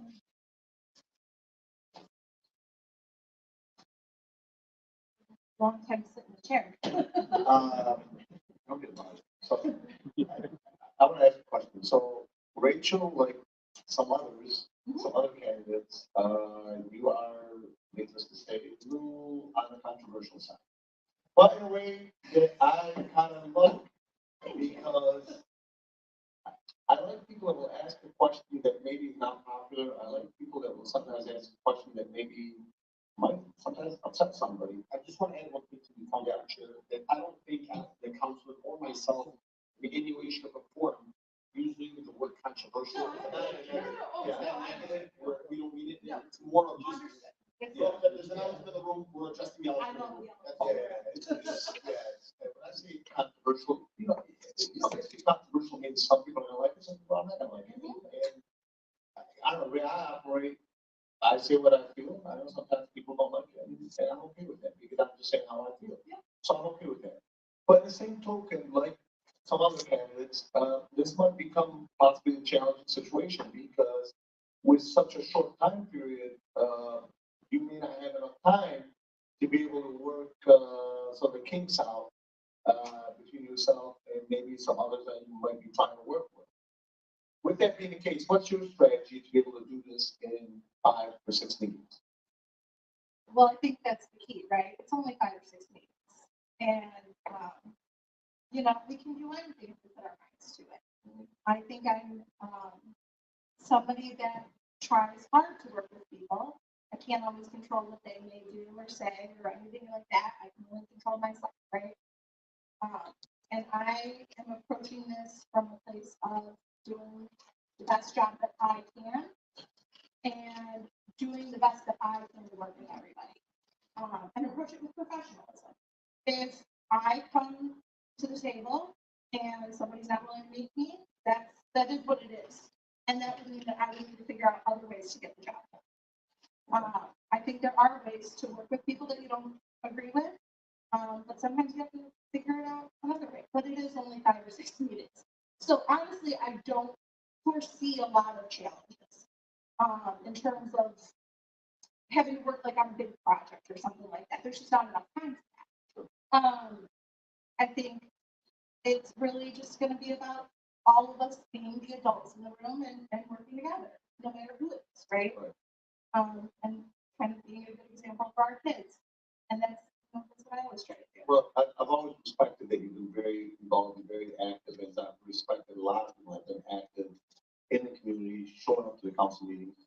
And again, sometimes you didn't agree, and that's okay. I have no problem with you disagreeing with me or agreeing with me. But I've always valued your activism, so thank you. Any other questions? Councilman? Just want to thank you for applying. Want to remind everyone that you did run when you were close. You were the next highest vote getter. Great presentation. What would be your priority? Let's say we decide that form a subcommittee for revising the charter, and you're on the subcommittee. What changes do you see?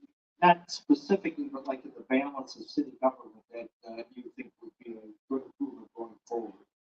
Well, I think that the limits of a committee kind of limit my answers there, because a lot of the changes in terms of balance of power, I think, would require a full charter, right? I don't necessarily think we could address that specific issue through an amendment to the charter. If there were, regarding the balance of power in the charter, I think some of it might just be clarifying and detailing the responsibilities of council. I reviewed it to prepare for this whole process. And it's almost hard to figure out if you just read the charter, what exactly council does. But, there's the stuff about the budget. It's not like super detailed, like a list or anything. Like a lot of the mayor's responsibilities are pretty clearly outlined. So if that was something that could be addressed through an amendment, that might be something I would want to work on.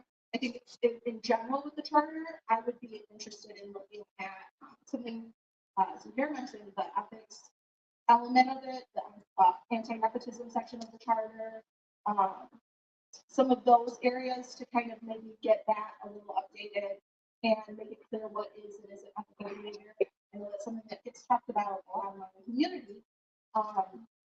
And it's something that ethics was my favorite class in college. So that wasn't like part of my major. So it's just, kind of a passion sort of thing. Council Chair. Thank you. I don't even really have a question for Mrs. LaPointe, but I just want to thank you for your service. If you know one thing about Rachel, she's going to message you, DM you on Facebook on every Thursday, Friday, and Saturday about what's happening in the packet. She's looking young up to ahead. I have also a little bit of a young Ray Muscat. He's been like that too. Yeah. Or Hermione. The difference is you use the computers, so they will call me. But really, I thank you for your services, and I know you really do your homework and really look through that packet, like you really dig deep. So I think it's important that, we shine some light on that for you as well. Thank you, Rachel. And I would say to your past question, that is what I see the role of council being. It's to look at those packets, because that's your meeting. You got to know that. Yes. So I mean, I've been asking that question, I'm waiting for the right answer, for the answer that instead I'm that you thinking. have. See? That I'm thinking. I mean, that would be a big thing, is to know what you're voting, right? Yes. And then to listen to the residents and communicate. with And them. let's speak to that young gentleman that down there, and that's what I'm to this question. Mr. Wensley, you're not gonna like my answer. I know that contract. We're contractually obligated to fix the parking lot, and that has not yet been budgeted.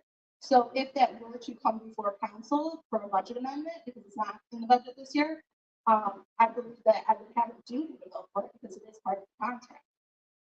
That being said, in an ideal world, there's so many other priorities that I would put probably above that, but that parking lot's also a mess, so I wouldn't be opposed to fixing that either. But yeah, I think there's a lot more things that we gotta work on. So it really depends, would be my answer. Thank you.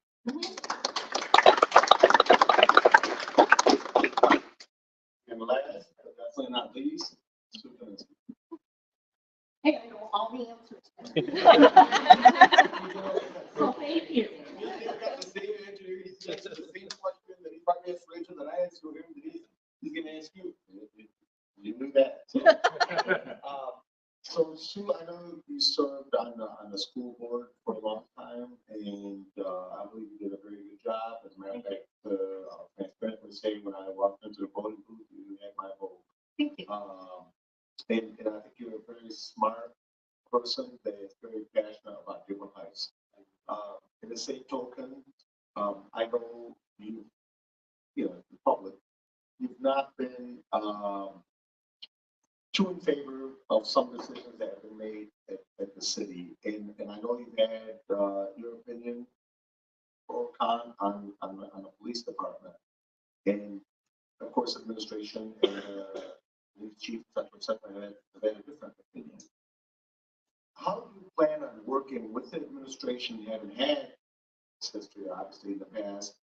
And just as importantly, how do you feel you'll be able to, because it's a two-part question, you'll be able to improve, because I know you had concerns and questions about the police department. How do you feel as a council member, in just 5 short meetings, you'll be able to bring forth some improvements to our great, I want to make it transparent, so we have a great police department, but make it even better. So thank you for that question.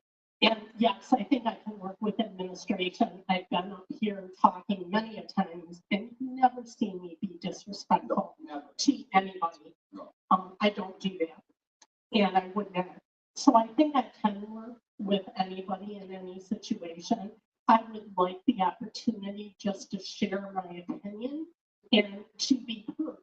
And I think that is what, as a council member, your duty is. So I'm going to tie into Mo's question a little bit too. You're here representing the people, and we can't have 65,000 people up here, because if you think these meetings get a little out of hand, imagine what it would be like. So you're representing everybody, and I've been in that role as a school board member. I've been through some pretty volatile situations on the school board, and I'd like to think that I was always the voice of reason. and I try to facilitate everyone to collaborate and work together effectively. We don't have to be best friends. I don't have to go out to dinner with you. I have a lot of great friends.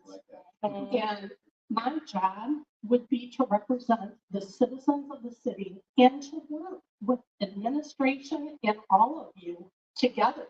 And if you can't put yourself in that spot to work together, then you don't belong up here putting in for the job.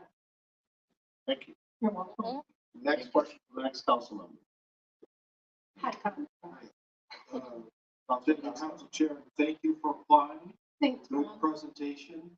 I like your, we do need another female on the council. You're not afraid to speak up.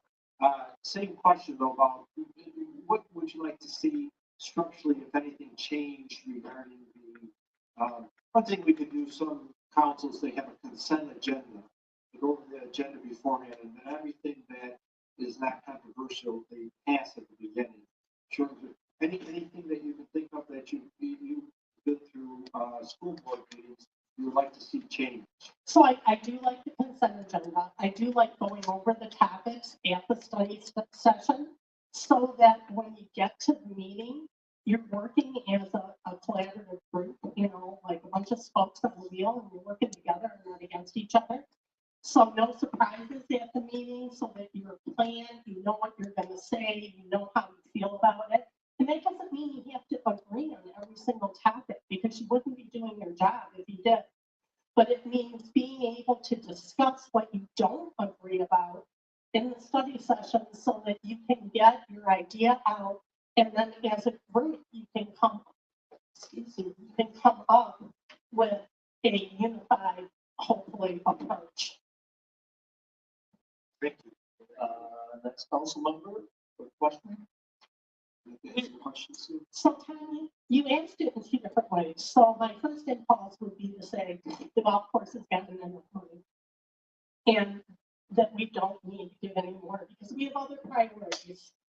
However, if not giving some money to the golf course, something came up and there was something that we had to do to move forward, would I want to negate the money that we've already put into the golf course and stop it from continuing to run?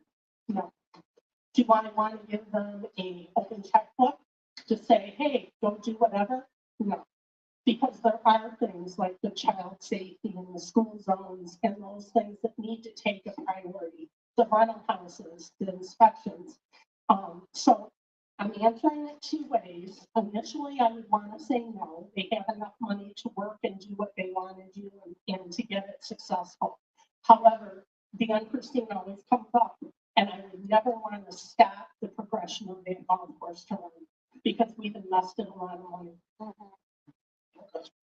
Thank you. Yep. Okay. All right. Thank you very much. Appreciate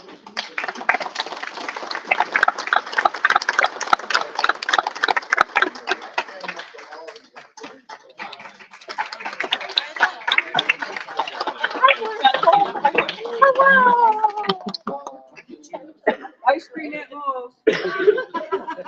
Target Lowe's? Maybe it's okay. Lastly, I want to thank all the candidates. I know what it's like to be up there. In 1995, I was in your same spot. I was going for a vacancy. And then I ran on the ballot in 1997 and barely lost the election by a few hundred votes. I waited 20 years to get. But I know what it's like to be up there. It's not a joyride. And all of you that are candidates have very impressive resumes and all had some really good answers. And I thank you all. I'll just add on to that. Some of the time, I didn't wait 20 years though. Once, I was at a standstill meeting for hair. And, Matt cannot finally get the side towards the rest. So here. But, I know how it is, and I know how it is to just be there and interviewing, just having the butterflies the day before, the appointment. Believe it or not, I think what we had is eight of them. We had 8 meetings when by the time it was December. There was no point in bringing them on. But really, I know how it is, and I wish you all the best of luck. This is going to be a really, really tough decision. I thought I had my mindset, but got swung and had to make some phone calls. And it's okay. Go ahead, Mrs.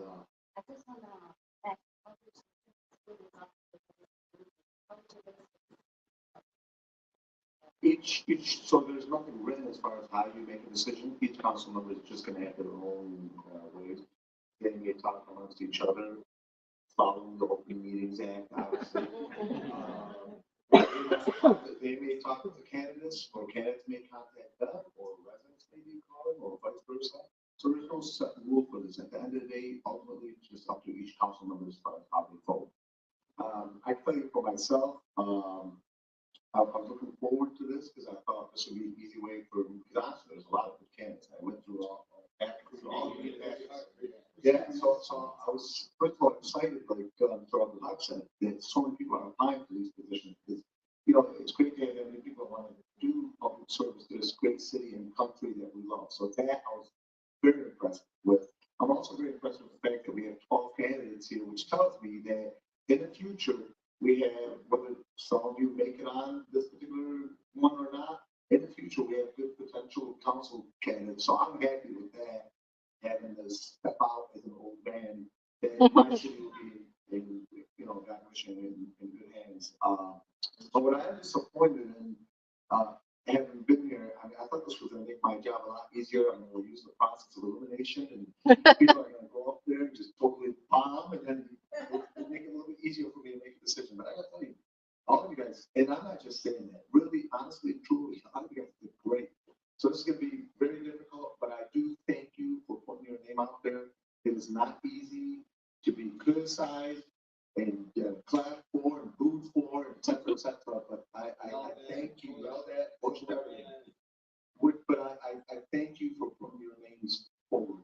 While I'm doing this, I'm going to give an extra total of 5 minutes for total public comments, not 5 minutes each, total public comments, just in case somebody in the public wants to ask a question for possibly one of the candidates. Any other Well, I questions? have a comment also, as the gentleman has said, and in reference to what Mo and Zuler were talking about.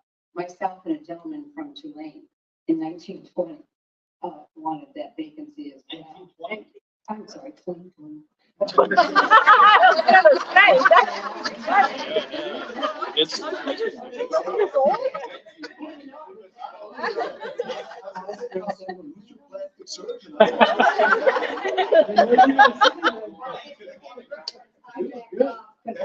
two were going to be in the mainstream, but I ran the next year and I made it. So I want to encourage you all, if you don't get this, please consider running in the future in November of 2025.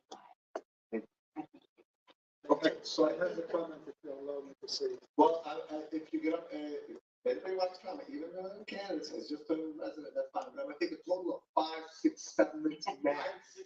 No, not each person. Total, so 5. So please keep your comments to a minute and a half.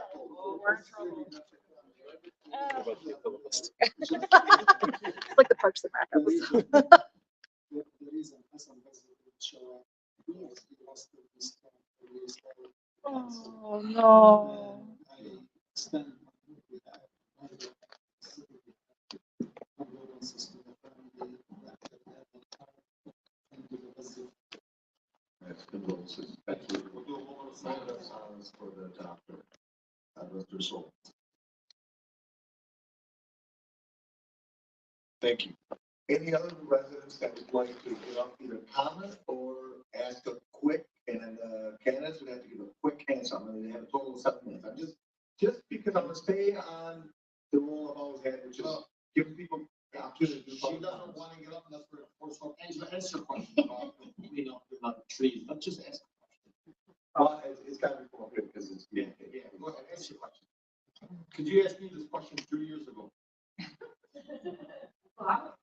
We've been working on Angela to try to get out of her box and be a little more transparent.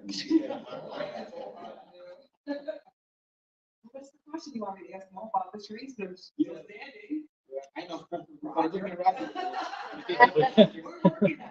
We're trying to come up with a new resolution. Any questions about blight and cleaning up in the streets and trash and glass like Roxanne was talking about while I walked the dog? I know you walk the dog everywhere. I walk my dog middle of August, go take a look at Beach Daily. From Kennedy all the way to the soccer entrance, I have cleaned it. They finally cut the lawn this past week, so I went out Sunday, cleared all the grass off. It's been shoveled, there's actually a path. Just want to recognize Commissioner Kenizik one day received a phone call from, Angela, and it was like 102 degrees. And you went out. And he went out there, he cut it with his own lawnmower, shirtless. Off of Beach Daily at Fort Mine, I picked up over 8, bags of trash. And all kinds of stuff. So Angela took it upon herself to go out there on Friday to pick up the trash. You're examples of community, so thank you. One of the kids, I mean, nobody realizes, and I know it's a Wayne County law, and nobody realizes that is the only path the kids from Riverside have to walk from subdivision to subdivision. And I don't understand why nobody's taking the responsibility for our kids. And it's the only path even to get to the park, because I ride my bike, you know, I'm an avid bike rider, and that's not the only place. I came up here 5 years ago with a board, and everybody kind of looked at me like, oh, who is this lady? And the sidewalk on Long Avenue still isn't fixed. It's impassable. My husband and I picked up a lady out of a wheelchair from the ground, and that sidewalk still looks the same. I just don't. I don't understand why there's not more hands-on approach. And it all starts with us as residents. I pick up bags of trash on my block every day, garbage comes. And I don't understand how people can walk in and out of their homes every day and have the same garbage sitting on the lawn, and they don't care. You live in this community, respect it. This is for your kids. This is our future. I don't understand it. Thank you. Thank you, Angela.